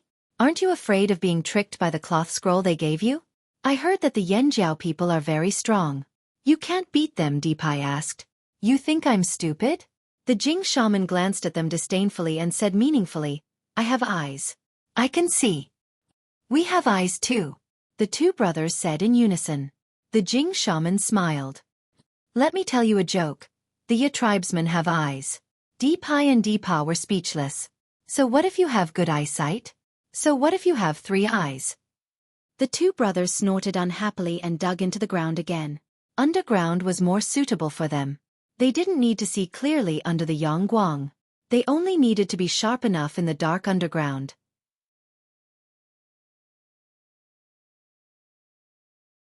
Chapter 659. The pill made from the roots of the veins of the sky was about the size of a pinky finger, but the veins of the sky only made up 1/10 of it. The remaining 90% was made up of other supplementary herbs. Some were used as buffers to reduce the side effects of the medicine if it was too strong. This was to prevent people with weak bodies from being unable to withstand the effects of the medicine too quickly. Some were used to maintain the effects of the veins of the sky for a longer period of time. In other words, it was to increase the shelf life of the medicine. As for the bottle that contained the veins of the sky, it wasn't made of bronze, pottery, or stone. It was made of jade. According to the Guizhe, jade had the best preservation effect. Although the Jing shaman had never seen jade before, he could tell that the bottle was very valuable. He couldn't tell why, but he could only see the conclusion. The Xiao Xian poured out the pill. Give him half of it first and see how it works. Miao couldn't swallow the medicine right now, so the small half of the pill was ground up and put into water. Then, he poured it out bit by bit for the person on the bed to drink. The Jing shaman and his wife took care of Miao carefully. After all, Miao's injuries were very serious.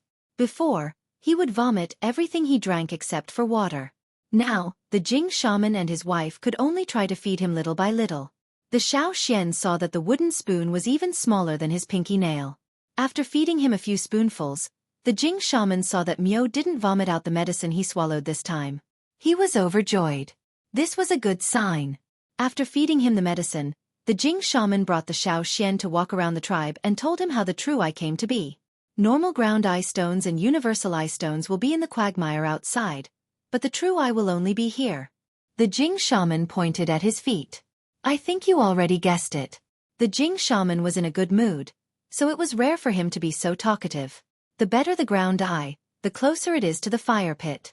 The Jing fire pit was in the middle of the quagmire. The Xiao Xian stood in the house and could see a muddy yellow light not far away. It wasn't bright, but it was hard to ignore. Even if the fire seed was just a spark, it could be felt immediately. Actually, the Jing fire seed wasn't strong, but it was special. Their fire seed was very attractive to creatures like the ground eyes. Ground eyes lived underground, and no one knew how deep they could go. Very few people could dig them out. Even the Ye tribesmen, who lived underground all year round, had never dug them out. However, in the Jing tribe, those strange creatures that lived underground would appear on their own. The Jing tribe's large swamp was actually for those ground eyes. Sometimes, those ground eyes would swim around in the swamp, and the Jing people would catch those ground eyes. They would eat their flesh and leave the ground eye stones inside. To some extent, the Jing people often hunted, but they didn't hunt wild beasts. Instead, they hunted the ground eyes in the quagmire. So they were hunting in the quagmire. Xiao Xian saw some Jing children squatting by the quagmire and stirring it with wooden sticks. He thought they were digging for earthworms, but it turned out that they were practicing hunting ground eyes. That day, the Jing tribe served Xiao Xian and the others bowls of ground eye soup. The ground eye was a spindle-shaped creature with a hard shell. When it moved underground, it would spin and move forward. That was why there were obvious spiral patterns on its hard shell. After breaking open the hard shell, the meat inside would be used to cook, and the ground eye stones would be taken out. Ground eye meat was the Jing tribe's highest grade food. If they weren't important guests, they wouldn't serve this to them. The Jing shaman let people serve Xiao Xian and the others some ground eye meat to show their welcome. This was already considered the Jing tribe's highest level of etiquette. The Jing people mainly caught ground eyes from the large circle of quagmire outside the quagmire. They would sink the nets they used to catch the ground eyes, then fish them out again. It seemed simple, but in reality, they could only catch one ground eye every 10 times. Those with good eyesight had a higher success rate, but those with bad eyesight had a harder time. The muddy water made it impossible for people to see what was underneath. Perhaps only experienced people could accurately cast the nets. The Jing shaman mainly brought Xiao Xian and the others to the central quagmire. The true eye only appeared here. To determine whether there was a true eye here, the Jing shaman only needed to look. He opened the third eye between his eyebrows. It was a dark brown eye. It didn't look much different from the Jing shaman's own eyes, except that the color was a little darker. However, this eye was vertically long.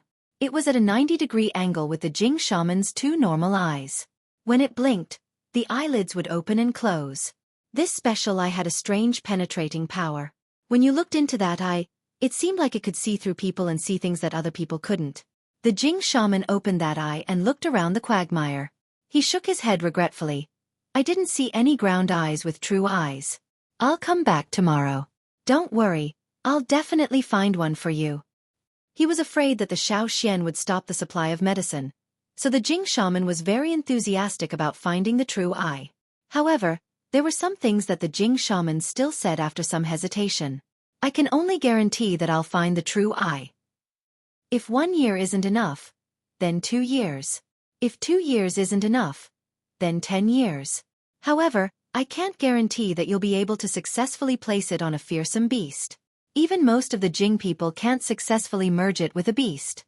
The Jing shaman was afraid that the Xian was just using the fearsome beast as an excuse, so he emphasized again, "Anyway, you can't use it on a human."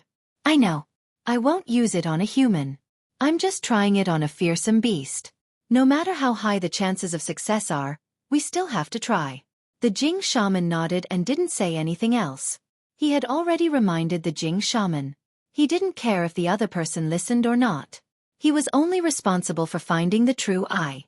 After walking around the quagmire for a while, the Jing shaman suggested to the Xian, "Finding the true eye isn't something that can be done in 1 or 2 days.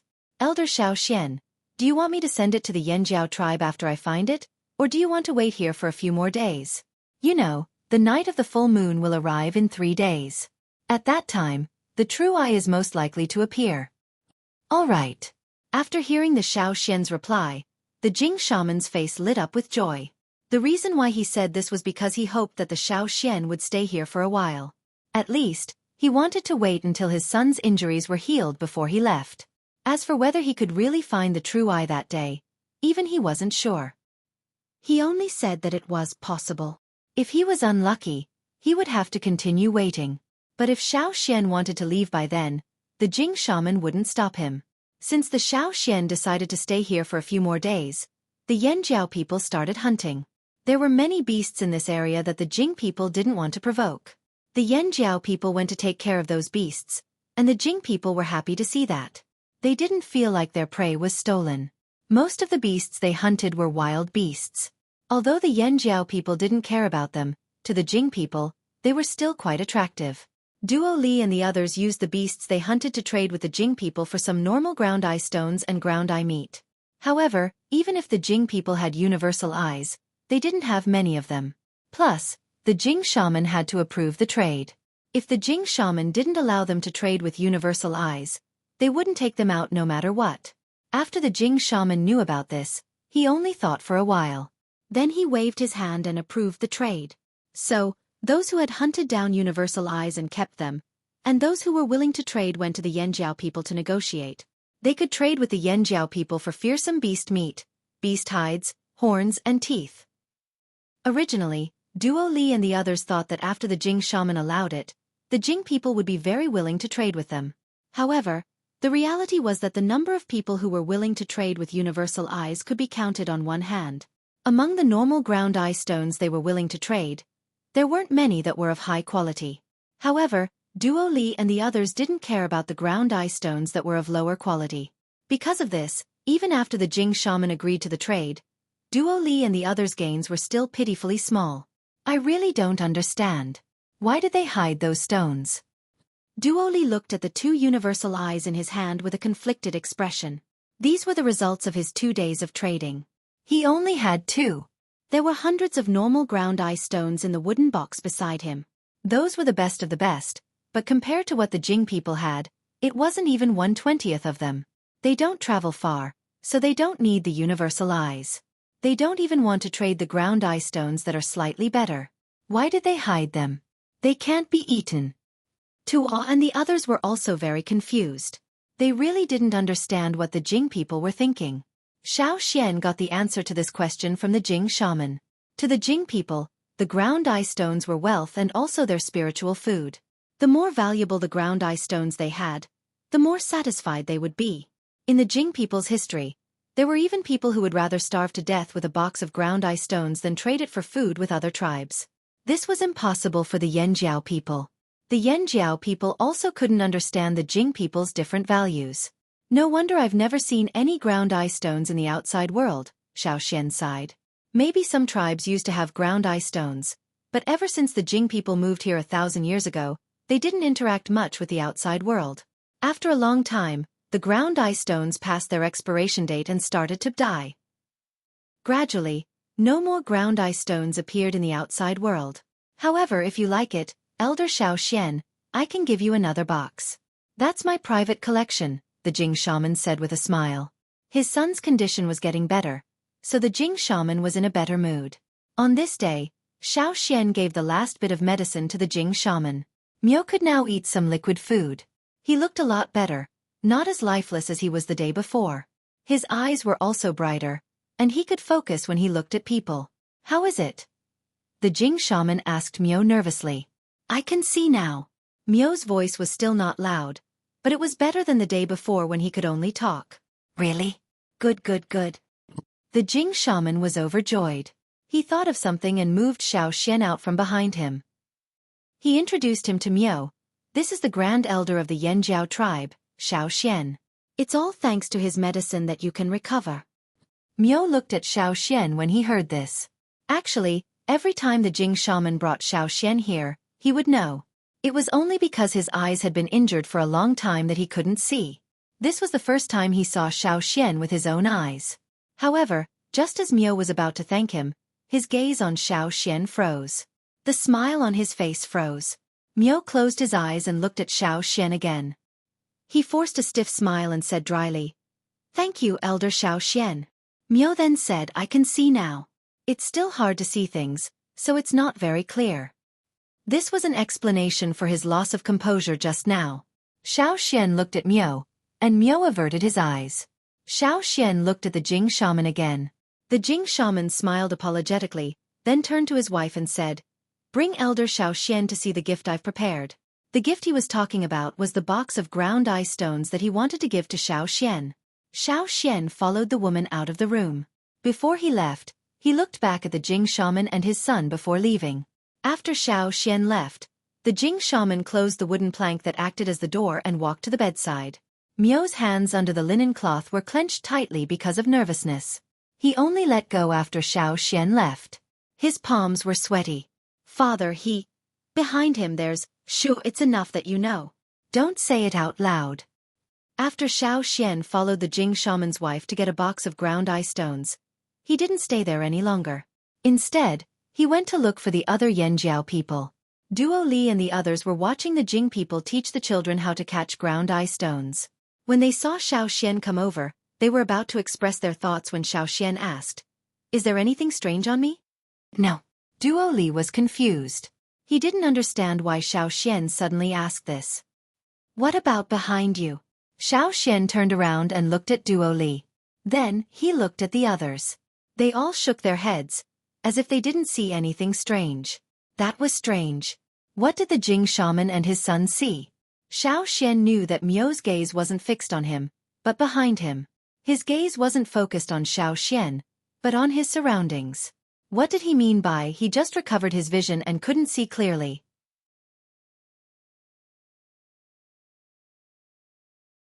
Chapter 660. Xiao Xian knew that the Jing shaman and his son must have seen something, but they didn't want to talk about it. Soon, it was the day of the full moon. There wasn't much difference between night and day. Even at night, it was still bright because of the moon. The change between night and day, the rotation of the sun and the moon. Anything related to the sun and the moon would change on this day. Just like how the drumming tribe used to harvest water moonstones on this day, the Jing people were also very busy because the ground eyes would be very active on this day. They would even float above the quagmire. The Jing people were already waiting by the quagmire early in the morning. Some of them were holding tightly woven nets, while others were holding tools made from horns and bones. At first, they were just waiting by the quagmire with long tools. If they saw a ground eye coming out of the quagmire, they would immediately attack. Those who were fast enough would use the long scoop to scoop up the ground eye the moment it appeared. This was the only day they could use this method to catch a ground eye quickly. Xiao Xian saw a Jing warrior shout excitedly after he scooped up the ground eye. He poured out the thing in the scoop far away from the quagmire. A spindle-shaped object about the length of a palm was poured out along with the muddy water. As it spun, the muddy water was flung out quickly, revealing a dark gray shell on its body. That was the ground eye. Seeing it trying to drill into the ground, the Jing warrior quickly used a bone knife to push it to the side, then threw a rock at it. Their attacks were very accurate. The rock landed on one side of the ground eye, not in the middle of the ground eye's body. If they didn't use the right amount of force, the spindle-shaped ground eye would fly out. But if they used the right amount of force, the rock would only make the spinning ground eye half dead. The ground eye would also stop spinning. That way, the the ground eye would lose its ability to move. They could just put it aside or cut it open. Xueqi saw that person cut open the ground eye they just caught. Under the dark gray shell, the flesh was white. When the flesh was cut open, they would see the round ball in the middle of the ground eye's body. That was the ground eye stone. Because there were too many people gathered here, Xueqi couldn't see the quality of the stone inside the ground eye that person cut open. But from the cheers in the crowd, he knew that it was a good stone. Every year at this time, the person who caught the most ground eyes with the best quality would be recorded in the Jing tribe's history book. It would be passed down to the next generation along with the shaman's notes. This was an honor that every Jing person yearned for. To the Jing people, this was a winner in life. Not only would their name be recorded in history, but their status in the tribe would also rise. No wonder everyone in the Jing tribe was so excited. With the first person to catch a ground eye today, the others didn't want to be left behind. Around the outer circle of the quagmire, you could see the Jing people running around. The children who didn't have the ability to catch a ground eye were watching from the sidelines. Once they heard that someone had caught a ground eye, they would run over to watch the show and guess who would be the winner this year. Inside the shaman's house, the father and son were talking about this year's full moon's night. Mio could now walk with the help of others, but he couldn't walk for long distances yet. Proper exercise could reduce the side effects of being bedridden for a year, but too much was as bad as not enough. If he rushed for results, he would only get half the result with twice the effort. Not only would he not be able to recover quickly, but it would also increase the burden on his body before he fully recovered. The shaman helped Mio walk around the house a few times and then sat down to rest. If you weren't injured, you would have definitely gotten first place this year. The shaman's words carried a hint of regret. Mio didn't feel any regret. It's okay. Next year is fine too. It's just a year late. That's true. You're already very lucky to be able to recover. Oh yeah, Dad. Are you going to find the true eye for that person in Yanjiao tonight? Mio asked. Of course. It'll be best if you can find it. If not, I'll probably have to wait another year. After all, the chances of finding the true eye at other times are too low. Don't worry. Even if you can't find it this year, that person won't blame me. The shaman comforted him.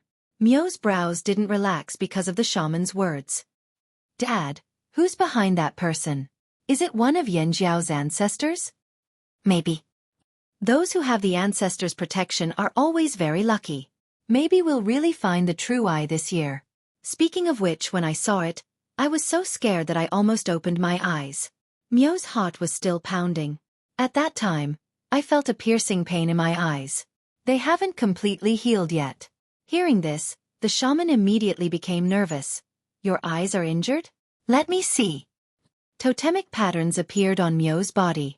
Because his injuries hadn't completely healed, he carefully controlled the totemic patterns to only circulate above his torso when he used his totemic power. The greenish-black meridians protruded and mixed with the totemic patterns that appeared, looking very scary. At the same time, a crack appeared between Mio's eyebrows. Just like how the shaman opened his third eye when he was searching for the true eye for Xueqi, the third eye that appeared between Mio's eyebrows also opened. In the entire Jing tribe, other than the shaman, no one else knew that Mio had a third eye. His third eye appeared the year he awakened his totemic power. At that time, the shaman was quite shocked. After asking around, he analyzed the reason for Mio's current condition. It might be because he ate a ground eye that didn't have a ground eye stone before he awakened his totemic power. Mio had caught that ground eye by himself when he was setting up a net under the quagmire. It was quite big, and it had also been a full moon day. After Mio had caught it, it had aroused the curiosity of many people. Everyone had said that they might find a universal eye, but who would have thought that after cutting it open, there would be nothing? Not even the most basic ground eye. However, not long after that, after Mio awakened his totemic power, a third eye appeared between his eyebrows. The shaman guessed that the ground eye that Mio ate probably had a ground eye stone, but its ground eye stone was special. It was hidden and couldn't be touched or seen. Just like the third eye on Mio's body, unless he opened it on his own, there wouldn't be any trace of it. He was no different from the others in the tribe. The shaman planned to wait until he was old and Mio was strong enough to take over the tribe. Then, he would catch a true eye to hide it and let the tribesmen know about Mio's third eye. Who knew that the world would change last year, and Mio would almost die in that disaster. The shaman felt that all his hopes had collapsed. Luckily, Work harder this year. Even if you don't find a true eye, catch a few more universal eyes. Treat it as a thank you gift. The shaman still wanted to be on good terms with the Xiao. It had nothing to do with the Yanjiao tribe, but it was because of the blurry figure behind Xiao. The shaman looked at Miao's third eye carefully and didn't find anything strange. Move your eyeball and try to see what's outside. Can you see anything? The shaman asked. Yes. Miao could see through the wooden house's floorboards and the blurry figures in the quagmire. Those were all ground eyes. He could even see further outside the house, at the quagmire, the tribesmen who were busy working. He could see the Yanjiao people standing around and watching. The Xiao, who was watching someone dissect a ground eye, suddenly raised his head and looked in a certain direction. What's wrong? Tuo asked. Nothing. The Xiao retracted his gaze and continued to look at the ground eye that was dissected. It was still a ground eye stone, and its quality was decent. Inside the shaman's house, Miao's eyes were tightly shut as he covered his third eye. His face was pale. I've been discovered. Did you see Xiao? Didn't I tell you not to test him again? Although the shaman's words were reproachful, his expression was worried. He quickly looked at Miao's eye again. After confirming that it was just a slight pain and nothing else, he relaxed. At night, the sun disappeared, but the sky was still bright. The silver moonlight made the ground as bright as day. Above them, a giant round plate hung high in the sky. When the two moons overlapped, the Jing tribesmen, who had been guarding the quagmire, began to walk into the quagmire. The quagmire outside the quagmire wasn't deep. Most of the adult Jing tribesmen could still breathe above the surface of the quagmire after they entered. This was calculated when they were digging the quagmire. There were even more ground eyes active in the quagmire. The Xiao heard from the Jing tribesmen that the ground eyes from other places had entered the quagmire. After the full moon, most of the ground eyes in the quagmire would leave, so they had to take this opportunity to catch more. The net they threw out was traded from the drumming tribe. It was sturdier and was custom-made for catching ground eyes. The holes were smaller, so it was a type of net within a net. The more they drilled into the net, the tighter it would be. Unless there was a strong impact force that could break the net, they would be trapped in the net. Pulling the net in the quagmire required a lot of strength. Sometimes, a 5-meter-wide net would require more than 10 people to pull it together. The Yanjiao people watched on the side anxiously, but the Jing tribesmen refused to help. They had to catch the ground eyes themselves. The Xiao didn't watch from the outer quagmire. Instead, he went to the central quagmire. There were ripples on the surface of the quagmire. It didn't stop. Something was moving underneath. The Xiao heard a sound. It sounded like someone was putting a very thin straw into a cup of water and blowing at it quickly. That's the sound from the universal eye. It's only on this day that the universal eye will make such a sound. Knowing that there was a universal eye under the quagmire, the Jing shaman let out a sigh of relief. Now, even if he didn't see the true eye, he could at least catch the universal eye and comfort himself. The Jing shaman took off his coat and wrapped a few ropes around his hands. Then, he walked into the quagmire. The central quagmire was much deeper than the outer quagmires. Once a person fell in, they wouldn't be able to see him at all. However, there were some stone steps that were placed in the quagmire when it was first built. If you couldn't hold your breath anymore, you could step on the stone steps to breathe. But the steps at the bottom of the quagmire couldn't be seen by normal people. Even if you knew where they were, once you entered the quagmire, you would be in complete darkness and lose your sense of direction. It would be difficult to find the steps. In the entire Jing tribe, the only people who could accurately find the steps under the quagmire were probably the shamans of each generation. This was because they had an eye that could see through the mud.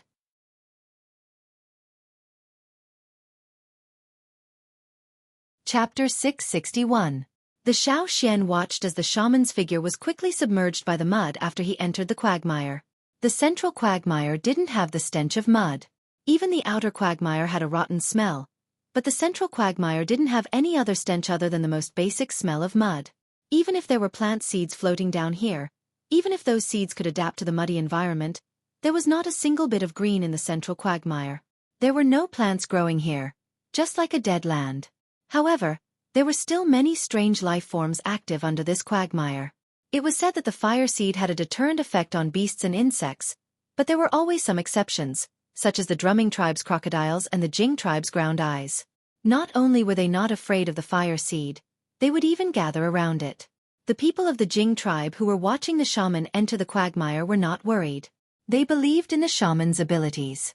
The only thing they were worried about was whether the shaman could catch a universal eye. Until now, no one in the tribe had been able to catch a universal eye in the outer quagmire.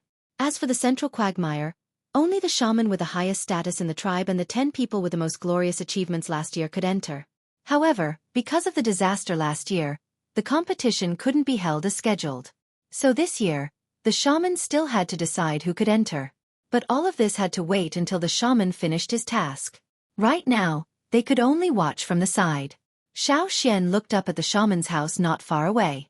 Miao didn't come out, but he knew that Miao could definitely see what was happening here. Xiao Xian was sure that the probing gaze from before belonged to Miao. The father and son were strange. Xiao Xian knew that they must have some secrets, but that was the Jing tribesman's business. He didn't want to ask too much. He just wanted to find the true eye. The strange sound in the quagmire was sometimes strong and sometimes weak. Its position was constantly changing, and the speed was very fast. The better the stone, the harder it was to catch it.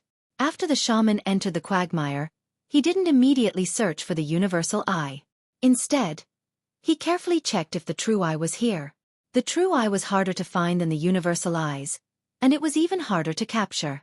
Therefore, the shaman Jing had to focus all of his attention to investigate. Xiao Xian changed his field of vision. Through the muddy water, he could see the shaman's figure moving at the bottom of the quagmire. He could also see some bright spots moving quickly. There weren't many of them, but they were all very fast. One of the bright spots was the one that made the sound. According to the brightness, Xiao Xian guessed that the light spots were ground eye stones. The brighter the light spots, the higher the quality of the ground eye stones. The two brightest ones were the universal eye stones. However, one of them was silent, while the other was moving at high speed and making strange noises. Xiao Xian was looking at the quagmire when he suddenly sensed something. He looked in the direction of the crystal witchcraft house. That wounded man was being dishonest again. Miao, who was secretly using his third eye to observe the situation outside, was still curious even though he had been warned twice by his father. He knew that Xiao Xian would notice him, and he knew what the result would be. He couldn't help but look in Xiao Xian's direction again. It was the first time he saw a shadow following behind someone. It was like another soul. He was too curious, but his father didn't allow him to ask too much. Just as he looked in Xiao Xian's direction, Xiao Xian also looked in his direction. Miao thought that it would be the same as before, but he quickly realized that he was wrong. Xiao Xian's eyes were like two spots of light. They were completely different from the previous 2 times. When he looked over, he had no choice but to close his eyes. Even though he closed them, he still felt like his eyes were being burned by fire. It hurt even more than the previous 2 times. He almost cried out in pain, but he was worried that the people outside would hear, so he could only grit his teeth and bear with it. He was the one who brought this upon himself, so he had to endure it. Even though he had avoided Xiao Xian's gaze, Miao could still feel those 2 eyes. They were like 2 pillars of fire with high temperature, trying to find out when they would come down on him. Only when Xiao Xian looked away did Miao feel his body lighten. The stiffness in his muscles slowly eased, and his back was covered in sweat. "That's too scary," Miao gasped. Xiao Xian's eyes weren't like this before. Why did they suddenly change? Yanjiao people didn't have a third eye, and there was nothing special about the others. It seemed that the problem lay with Xiao Xian. What kind of eyes are those? While Miao was trying to figure out what was going on with Xiao Xian's eyes, the crystal witchcraft shaman had finished his first lap. He stepped on the steps and popped his head out a few times. He walked around the quagmire in the middle of the circle, and finally walked out covered in mud. The crystal witchcraft shaman took a clean linen cloth from someone and wiped his eyes. Then he said to Xiao Xian regretfully, "I haven't seen anything yet. I'll go down and take a look after some rest." Because they didn't find anything, the crystal witchcraft shaman didn't allow the others to go down the quagmire. He was worried that they would scare away the ground eyes that were coming over. Since the crystal witchcraft shaman had spoken, the others naturally had to listen. They had nothing to do here anyway, so they went back to the quagmire in the outer circle to continue farming. "Can I go down and try?" Xiao Xian suddenly asked. The crystal witchcraft shaman, who was wiping the mud off his body, almost dropped the cloth in his hand when he heard this. What? The crystal witchcraft shaman asked again as if he didn't hear him clearly. Xueqi pointed at the quagmire in front of them and said again, "Can I go down and try?" The Jing people who were still watching looked at Xueqi as if they were looking at an idiot who wanted to die. You want to go down into the quagmire? The crystal witchcraft shaman's face was full of disbelief. Yes, can I? Xueqi looked at the crystal witchcraft shaman. In the Jing tribe, only those who had the crystal witchcraft shaman's permission could enter the quagmire. He never said that outsiders were not allowed to enter, but generally speaking, outsiders who came here would definitely not want to go down into the quagmire. The fire seed's influence was one of the reasons. It was easy for people to lose their sense of direction in the quagmire. Although the quagmire was only this big and looked like a small lake, once you really went down, you would realize that it was completely different from what you imagined. It was as if you were in a vast swamp. Even the Jing people who had a strong sense of direction lost their sense of direction after entering the quagmire. No matter how they walked, they couldn't get to their expected location, let alone an outsider who made such a request. It wasn't that the crystal witchcraft shaman couldn't agree, but he was conflicted. If something happened to Xueqi after he went down into the quagmire, would the Yanjiao people take revenge on them? Don't worry. If it's just a matter of direction, I can solve it, Xueqi said. If it was someone else who made this request, the crystal witchcraft shaman would definitely refuse without thinking, but the person who made this request was Xueqi. Xueqi just saved his son. Plus, Xueqi was a special person, so the crystal witchcraft shaman wanted to befriend him. Miao said that people who were protected by their ancestors were always lucky. The crystal witchcraft shaman thought for a while and then nodded in agreement. The other Jing people standing on the side all turned their heads to look at the crystal witchcraft shaman, as if he had done something crazy. But when the crystal witchcraft shaman glanced at them, they all looked away. They dared to look at Xueqi as if he was an idiot, but they didn't dare to look at the crystal witchcraft shaman that way. If you want to go down into the quagmire, you can. Although I don't know how you can find your way, just in case, you should tie a rope, the crystal witchcraft shaman suggested. Even the Jing people didn't dare to go down into the quagmire. Other than the crystal witchcraft shaman, everyone else had to tie a rope to their bodies in case they couldn't find their way down. The people at the edge of the quagmire could pull the rope to remind the people inside if they couldn't find their way down. They could also pull the person out in time if they couldn't hold it in anymore. Tie it. If you can't find your way down there, I'll pull the rope to remind you, Wei said. Tua and the others on the side nodded in agreement. After what happened in the drumming tribe, they realized that Xueqi seemed to be able to withstand the repulsion of the fire seed from other tribes. When he was in the drumming tribe, he could move freely without being disturbed. Now that he was in the Jing tribe, where the fire seed was weaker, he wouldn't be affected at all. That was why they didn't care too much about the fire seed. But after all, they were going down into the quagmire, so the risk was still high. Although Xueqi didn't think it was necessary, he still followed everyone's instructions and tied a rope around his body. There was nothing wrong with being cautious. Xueqi walked down the quagmire from where the shaman pointed. There was a slope that led downwards slowly. People who entered the quagmire for the first time would go down from there. If they walked down the slope, they would need some time to get used to it. After all, the quagmire was different from a normal pond. It would be easier to move around after getting used to it. After Xueqi walked down, he realized that the further down he went, the more resistance he felt. After all, there was more water at the top of the quagmire, and more mud at the bottom. The mud was sinking down. But what was different from other quagmires was that the quagmire here was more uniform. There wasn't a clear dividing line between water and mud. The middle part of the quagmire was filled with sticky mud. It didn't have any buoyancy. It only had a force that pulled people down slowly. As he went down further, Xueqi's entire body sank into the quagmire. He continued to walk forward until he touched the bottom of the quagmire. Then the force stopped. There were some swimming sounds around him. Some were very soft, while others were very loud. A ground ice swished past Xueqi not far away. Even at the bottom of the quagmire, where the mud was thicker, it could still move so quickly. No wonder it was hard to catch.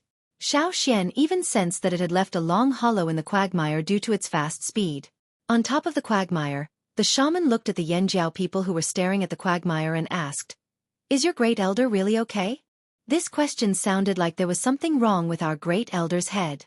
The Yanjiao people thought to themselves, "No problem, Absolutely no problem, Wei said with a straight face. That's close to the fire seed. The shaman could see with his third eye that Xiao was already walking under the quagmire. Wei turned his head to look at the shaman and said carelessly, "Your tribe's fire seed isn't strong." The shaman was speechless. Don't say something so offensive to the tribe. He finally understood how the two brothers Deepai and Deepa felt when they were mocked in the eye. Sigh, that's not right. The shaman suddenly realized that his worries were completely wrong. What he should be worried about now was whether or not the kid in the quagmire would attack his tribe's fire seed. How could he be so careless? The shaman felt that he had done something stupid.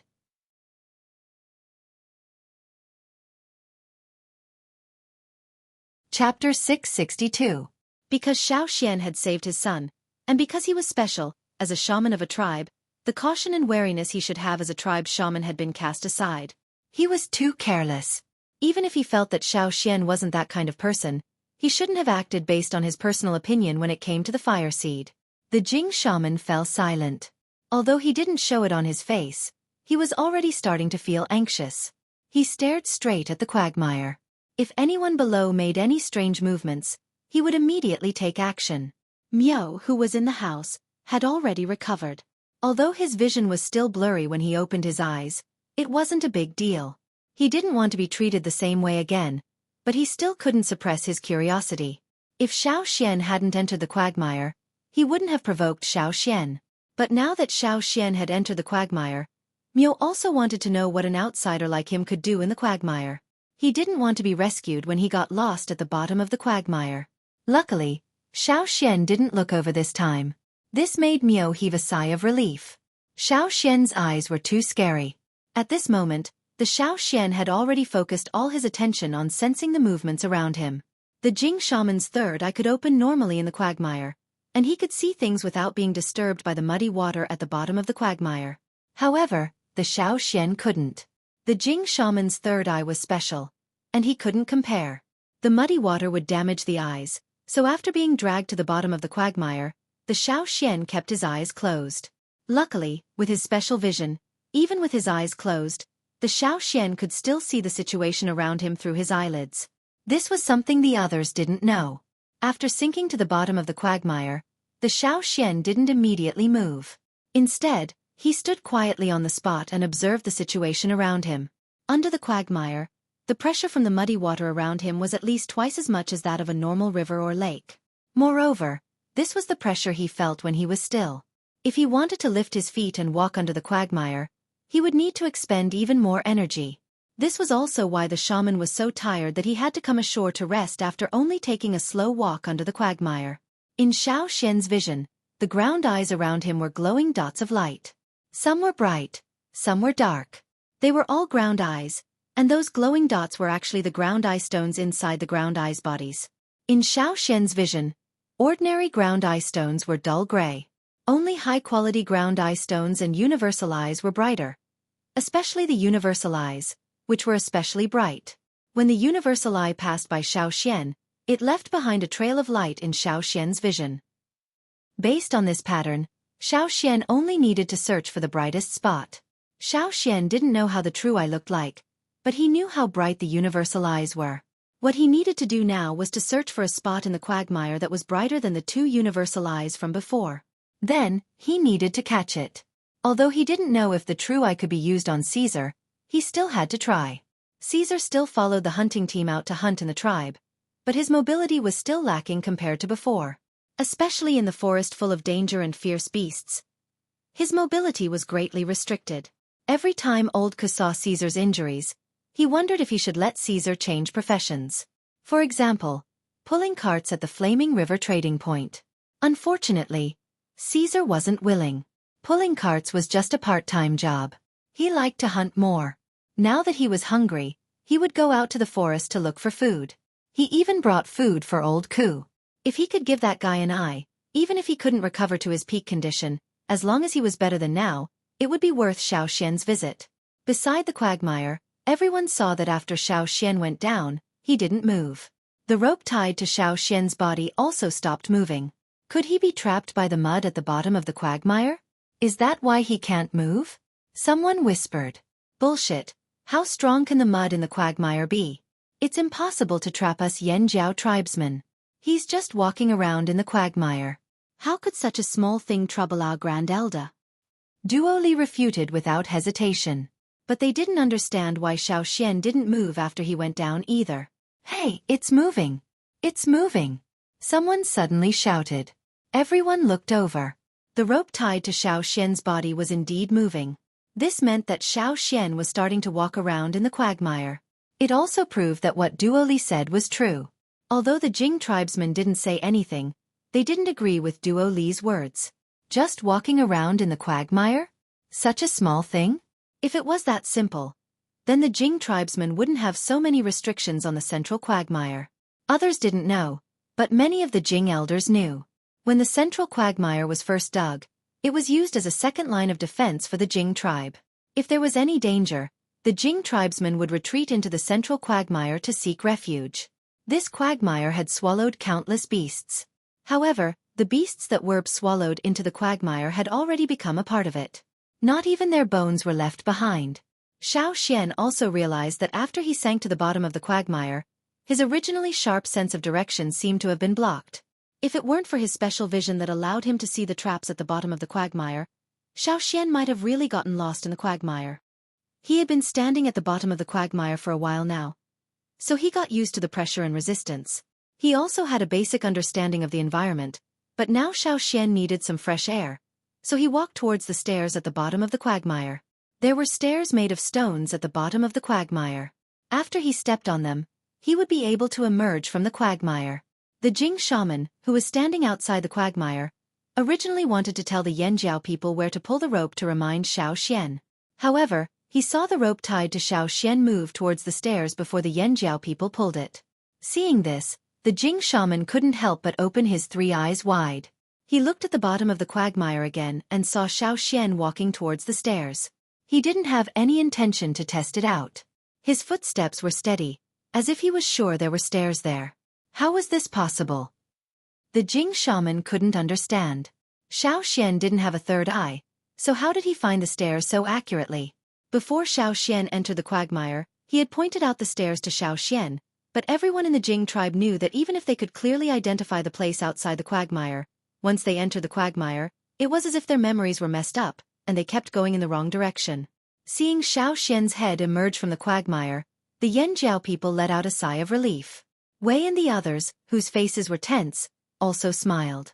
Duoli looked proudly at the Jing people who were watching. His eyes seemed to be telling them, "Did you see that? I wasn't lying, right?" Xiaoxian raised his hand to wipe the mud off his face. He said to Wei and the others, "Throw me a rope. I'll tie my hands." The Jing shaman looked at Xiaoxian in surprise. "You want to catch it yourself?" "Yes, there was a universal eye that passed by me just now. It was the one that made the sound. If I can't find the true eye, I'll catch a universal eye first." Xiaoxian caught the rope that was thrown over. This was what the Jing people often used to tie their hands. After tying the rope around their hands, even if the ground eye spun very fast, with the rope's protection, they wouldn't hurt their hands directly. This rope was used as a glove. The Jing shaman opened his mouth. He wasn't sad that the Xiaoxian had taken the universal eye. He promised to let Xiaoxian go down, so he didn't care much about the universal eyes in the quagmire. What he was surprised about was that Xiaoxian didn't lose his sense of direction at the bottom of the quagmire. Not only could he walk freely, but he also planned to catch the universal eyes. "All right, be careful." The Jing shaman didn't say anything else. He felt that Xiaoxian only found the universal eye because of its sound. If that was the case, then he could continue to sit by the quagmire and watch the show.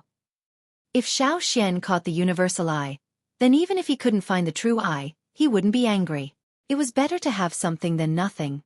If Xiaoxian couldn't catch the universal eye, then he would catch it for Xiaoxian after he rested for a while. The more the Jing shaman thought about it, the more he felt that this was a good thing.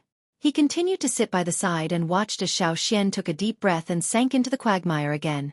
As for the true eye, in the Jing shaman's opinion, Xiaoxian definitely wouldn't be able to catch it. Even if there was a true eye next to Xiaoxian, he wouldn't be able to find it. A true eye wouldn't make that kind of sound. He still had to rely on the Jing tribe. After confirming that Xiaoxian wasn't in any trouble, the Yanjiao people started joking around. They even chatted with the Jing people about who had the highest chance of getting first place this year. While they were chatting, they didn't forget to promote the Flaming River trading point. They told them that if they needed food or animal hides in the future, they could go there and trade with ground eye stones. Xiao Xian, who was at the bottom of the quagmire, had already started to follow the Jing shaman's footsteps and walk along the quagmire. As the Jing shaman, he was naturally more experienced. Xiao Xian walked along the Jing shaman's path. It was probably the safest and least likely route to miss the target.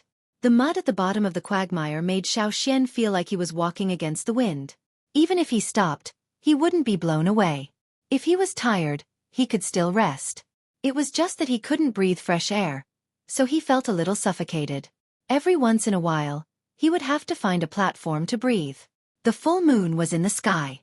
As Xiao Xian walked around the quagmire, he realized that there were more and more ground eyes in the middle of the quagmire. Some ground eyes crawled out from the walls of the quagmire, while others crawled out from under the carpet. On the ground eyes from other places were gathering here. The Jing fire seed was especially attractive to them on this day. They were like moths attracted to a flame in the dark night, rushing towards the Jing fire seed. That was why in Xiao Xian's vision, there were more and more light spots. There was one more universal eye. The night was still long, so there might be more universal eyes crawling out. The Jing shaman said that tonight was the most active night of the year for ground eyes. He just didn't know if he would be able to see a true eye. The Jing shaman opened his third eye wide. When he saw Xiao Xian walk past a universal eye floating in the quagmire, he couldn't help but smile. Sure enough, that kid was just judging by the sound.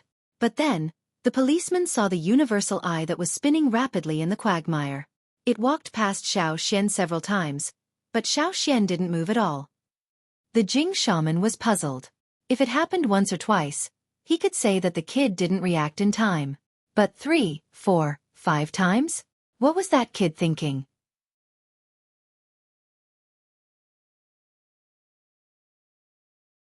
Chapter 663. Xiao Xian walked at the bottom of the quagmire. His speed wasn't fast, but it was the same as when the shaman was at the bottom of the quagmire. He did plan to catch a universal eye if he couldn't find a true eye. That way, his trip to the bottom of the quagmire wouldn't be in vain. But when he walked at the bottom of the quagmire, he suddenly felt like he was being watched by someone. It was as if someone was watching his movements in the dark. This attention wasn't from Miao or the shaman. Xiao Xian could tell that these two people were watching him. He could even feel that Miao and the shaman were watching him. But this third gaze wasn't from above. It was from the bottom of the quagmire. Xiao Xian peered through his eyelids and looked around him. There were more and more spots of light. Just in the area around him, there were no less than 20 ground eyes. However, most of them weren't bright enough to meet Xiao Xian's requirements. These ground eyes were at most high-quality ground eye stones. They didn't even have a universal eye. Xiao Xian couldn't see the entire quagmire. It wasn't big, but it wasn't small either. It wasn't big because it was small compared to some large natural lakes. It wasn't small because it was man-made. It was almost twice as big as the man-made lake at the foot of Yanjiao's main mountain. This was also why the Jing tribe had a large area but little land. The quagmire took up too much of the land. The further it was from Xiao Xian, the blurrier the spots of light became. In other words, even if there was a brighter spot of light, if it was too far away from Xiao Xian wouldn't be able to tell what kind of ground eye it was. It was just like looking at the stars at night. A dimmer star didn't mean it wasn't bright. It was just a matter of distance. Ground eyes weren't slow when swimming in the quagmire. The higher the level of the ground eye, the faster it could swim. Ground eyes were a special kind of animal. They could also sense the presence of humans. When Xiao Xian was walking, many of them noticed Xiao Xian. Some would quickly avoid him, while others ignored him. But these gazes didn't give Xiao Xian a strong feeling. It was far less intense than the one in the dark. There was no murderous intent, no aggression, and no emotions. In the Jing quagmire, other than the ground eyes, there weren't any other dangerous beasts that could attack. Xiao Xian was guessing. If the gaze in the quagmire came from a ground eye, what level was it? He had already felt the universal eye, and it was even stronger than the universal eye. Was it a true ground eye? If it's a ground eye, why didn't he see it? Maybe he couldn't see its spot? Thinking up to this point, Xiao Xian looked in the direction of the gaze. The source of the gaze changed according to Xiao Xian's movements. Every time Xiao Xian was about to get close, it would quickly run away and maintain a certain distance from Xiao Xian. Within this distance, it wasn't easy for Xiao Xian to see what it really was. After tracking it a few times, Xiao Xian only locked onto one spot. But because of the distance, Xiao Xian didn't know how bright it was. He could only compare it to the other ground eyes and estimate that it was at least at the level of the universal eye. But because there were more and more light spots in the quagmire, it was easy for people to overlook it. Xiao Xian continued to chase after the light spot. If he lost it, he would rely on his intuition to determine the source of the gaze. After walking around the quagmire, Xiao Xian stepped on the steps at the bottom of the quagmire and popped his head up to breathe. After the suffocating feeling in his chest disappeared, Xiao Xian said to Wei and the others who were following him around the quagmire, "Later on, I might run a little too fast. You can loosen the rope." Although they didn't understand what Xiao Xian meant by running a little too fast, Wei and the others still loosened the rope. Normally, when the Jing people went into the quagmire, one end of the rope would be tied to the person going into the quagmire, and the other end would be tied to a wooden stake. The wooden stake was deeply embedded in the quagmire, and the part that was exposed above the ground was about 6 meters long. The other end of the rope was a third above the stake, and there was a basket on top of the stake. In the basket, there was a large coil of straw rope. There were a total of 10 wooden stakes like this, and they were distributed in 10 different directions around the quagmire. In the past, when people went into the quagmire, they would only move in one direction. If they went beyond the designated area, the rope would easily get tangled at the bottom of the quagmire if there were too many people. After all, in the entire Jing tribe, other than the people with the third eye, everyone else had to rely on the rope to move. If the rope got tangled up, they would have a lot of trouble too. But now, only the Xiao Xian was going into the quagmire. The reason why he could move freely at the bottom of the quagmire was because the rope on his body wasn't fixed. Wei and the others were holding it, so when Xiao Xian moved at the bottom of the quagmire, they would follow him. Now, Xiao Xian told Wei and the others to stop holding the rope. He also untied the rope on his body. If he ran around the quagmire, the rope might tie him up. The center of the quagmire was solid ground, just like an island in the middle of a lake. The center of the quagmire was piled up with rocks. That was where the Jing tribe's fire pit was located. When the Jing people encountered danger, they would go there to take refuge. So if the rope was tied up, Xiao Xian would be hindered if he wanted to chase after his target. Since they were sure that Xiao Xian wouldn't have a problem moving around at the bottom of the quagmire, the Yanjiao people didn't have to worry too much even if they untied the rope. They were even guessing if Xiao Xian could catch a universal eye. The Jing shaman, who was sitting in the same spot and watching the show, finally stood up. Because he was sitting in the same spot, he didn't see Xiao Xian's movements clearly. But he felt that Xiao Xian must have found something, or in other words, Xiao Xian already had a target. Was it that universal eye? No, it wasn't. The direction that Xiao Xian was chasing after the universal eye was very far away from it. The direction wasn't right, so it couldn't be that universal eye. Then, did Xiao Xian find another universal eye? That wasn't right either. From what he saw just now, Xiao Xian also missed the other universal eyes. What was Xiao Xian chasing after? Because he didn't understand, the Jing shaman couldn't sit still anymore. He wanted to follow and see. Seeing the Jing shaman stand up, and hearing that the Yanjiao person was about to start catching ground eyes, the Jing people immediately became interested. They all followed behind the Jing shaman, wanting to see if that Yanjiao person could successfully catch the ground eyes. After Xiao Xian took a few deep breaths, he sank to the bottom of the quagmire. This time, without the rope pulling him, he didn't have to worry about going to the center of the quagmire, so he sped up. The night was getting darker. Outside the quagmire, it was as bright as day because of the moon. Everything on the ground could be seen clearly. More and more ground eyes appeared in the quagmire. The bright moon hung high in the sky, and they all seemed very excited. The people standing by the quagmire could see some ground eyes jumping out of the water. Because of their fast spinning bodies, they threw mud onto the shore. Many people were splashed with bits of mud. It would be great if we had a net with a long handle, Duoli said. We have nets, but without the Jing shaman's permission, no one in the Jing tribe dares to do anything. Tua pointed at the Jing people behind him with his mouth. Duoli looked over. As expected, many Jing people were eager to try, but they didn't dare to move without permission.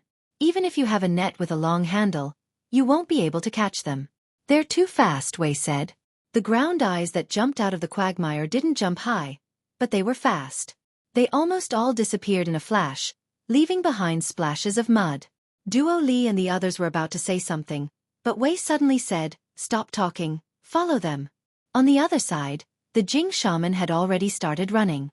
It was obvious that the people at the bottom of the quagmire had also started moving. They couldn't see what was going on under the quagmire. After the Xiaoxian went down, they couldn't even sense the Xiaoxian's aura. If they were on the shore, they could only determine the Xiaoxian's position based on the movements of the Jing shaman. Therefore, these people who couldn't see what was going on under the quagmire could only follow the shaman. Soon, there were obvious movements in the quagmire. This was because the people at the bottom of the quagmire were moving quickly, causing the mud to move with them. Running in the quagmire wasn't as convenient as running on the ground. Sometimes, it even felt a little powerless. It wasn't as effective as running on the ground. However, after running one lap around the quagmire, the Xiaoxian also got the hang of it. He started to speed up from the second lap. Outside the quagmire, the Yanjiao people and the Jing people followed the Jing shaman and ran one lap around the quagmire. Then the second lap, the third lap. The eye between the Jing shaman's eyebrows was wide open, as if he was staring at something with all his might. The veins on his forehead bulged because he was staring too hard. The expression on his face became more and more complicated, more and more conflicted. After running the fourth lap around the quagmire with the shaman, some people couldn't hold it in anymore, especially the Yanjiao people. They looked at the Jing shaman with resentment. "Three-eyed shaman, at least explain something. Can't you use your third eye to see what's going on under the quagmire? Can't you say something more? Why are you frowning and pretending to be deep?"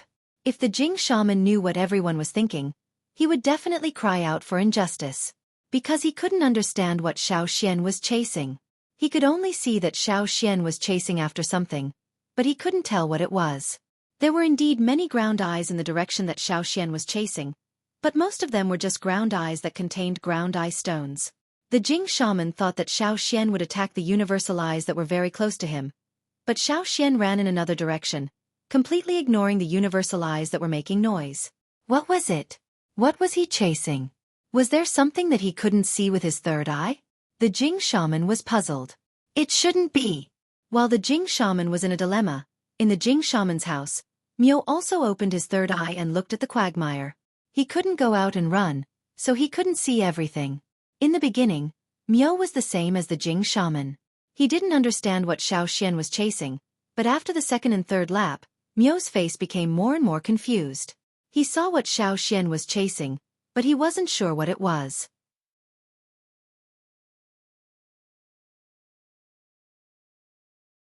Chapter 664.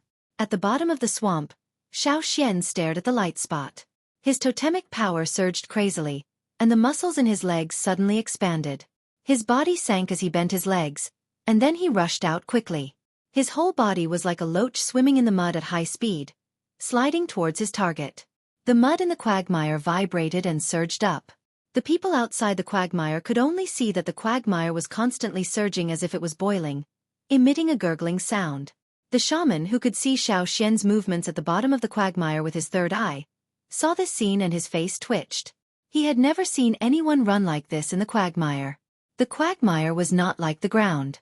Although there was a pulling force in the quagmire that pulled people to the bottom, it was still not as convenient as on the ground.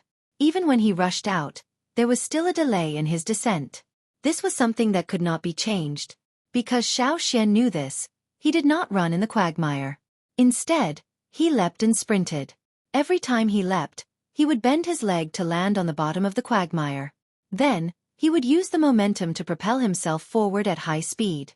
Every time he leapt, he would cover a distance of more than 10 meters. As Xiaoxian familiarized himself with this method, he became even faster. 10 meters, 15 meters, 20 meters. Every time he rushed out, the distance he covered in the mud would increase. The quagmire churned more and more violently with Xiaoxian's movements at the bottom of the quagmire. The shaman, who was still running at the edge of the quagmire, was sweating profusely. He really did not know how that kid could run so fast in the quagmire. He was like a fish in the water. If one only looked at Xiaoxian's movements, they would not think that he was moving in a quagmire. Moreover, It was close to the fire seed of a foreign tribe. His movements did not seem to be affected at all. This was unbelievable. When the shaman agreed to let Xueqi go down, he never thought that he would encounter such a situation. He thought that the kid was just curious and wanted to take a walk in the quagmire. The current situation was completely out of his expectations. Looking at how fast the kid was chasing, it was impossible for him to get to the shore. The Jing shaman quickly wiped the sweat off his forehead and continued to run. Even though he was tired of running, he was more conflicted than anything else. What was that brat chasing after? He couldn't tell, he still couldn't tell. At this time, Xueqi's every step caused the thick mud at the bottom of the swamp to vibrate violently. Many ground eyes no longer stayed at the bottom of the swamp in order to avoid the vibrations, and instead swam to the surface of the swamp. As a result, the people standing outside the quagmire noticed that more and more ground eyes were surging out of the water. Dong! With a muffled sound, the mud in the quagmire began to churn again as if someone was stirring it. The surface of the muddy water became even more turbid and viscous as it surged in one direction. Dong! Dong! Dong! Muffled sounds rang out one after another. Every sound was the sound of Xueqi taking a step forward. They were all produced when he stepped on the bottom of the pool. On the other side of the quagmire outside the Jing tribe, Deepai and Deepa of the Ya tribe had just run over to watch the Jing people catch the ground eyes when they heard the sounds coming from the center of the quagmire. Deepai and Deepa looked away from the people who were busy catching the ground eyes. Their ears twitched along with the vibrations coming from the ground. They tried to distinguish the source of the sound and the exact location of the vibrations. It wasn't coming from the ground? Who was it? This sound didn't sound like something the Jing people could make. The Jing people didn't have that much strength. The two of them were confused, but they still walked towards the center of the quagmire. Because the Jing people were very familiar with the Deepai and Deepa brothers, they didn't stop them when they saw them walking towards the center of the quagmire. However, the two brothers didn't get too close to the quagmire. The Jing fire seed's repulsion made them feel very uncomfortable. The closer they got, the more uncomfortable they felt. That was why they only stopped when they got a little closer to the quagmire. They squinted their eyes, trying to see what was going on over there. Unfortunately, their vision wasn't good enough, so they could only guess what was going on over there from the sounds. There are Yanjiao people over there. What are they doing? They could only feel a group of Yanjiao people and a group of Jing people running around the quagmire like idiots. They didn't know what they were doing, but the quagmire was also very noisy. What's down there? The Deepai and Deepa brothers put their ears to the ground and felt the vibrations coming from the ground. Every time there was a vibration, their ears would twitch quickly. The beards and hair on their faces would spread out like needles, sensing every tiny vibration in the air and ground. In the quagmire, the Xueqi stepped on the stairs again and popped his head out to take a breath. This time, the Jing shaman took the opportunity and asked, "What did you see?" "There's a ground eye. I feel like it's looking at me." "You said it before, the true eye is like an eye. It gives people a different feeling from other ground eyes."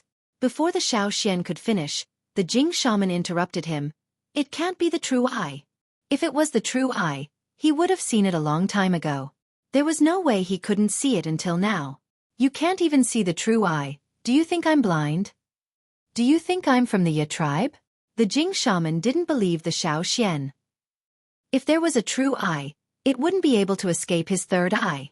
The Xueqi didn't care and continued. "You also said that the higher the level of the ground eye, the faster it can move in the quagmire. That ground eye is faster than the universal eye." "Impossible." The Jing shaman denied again. He didn't see a single ground eye moving quickly in the quagmire.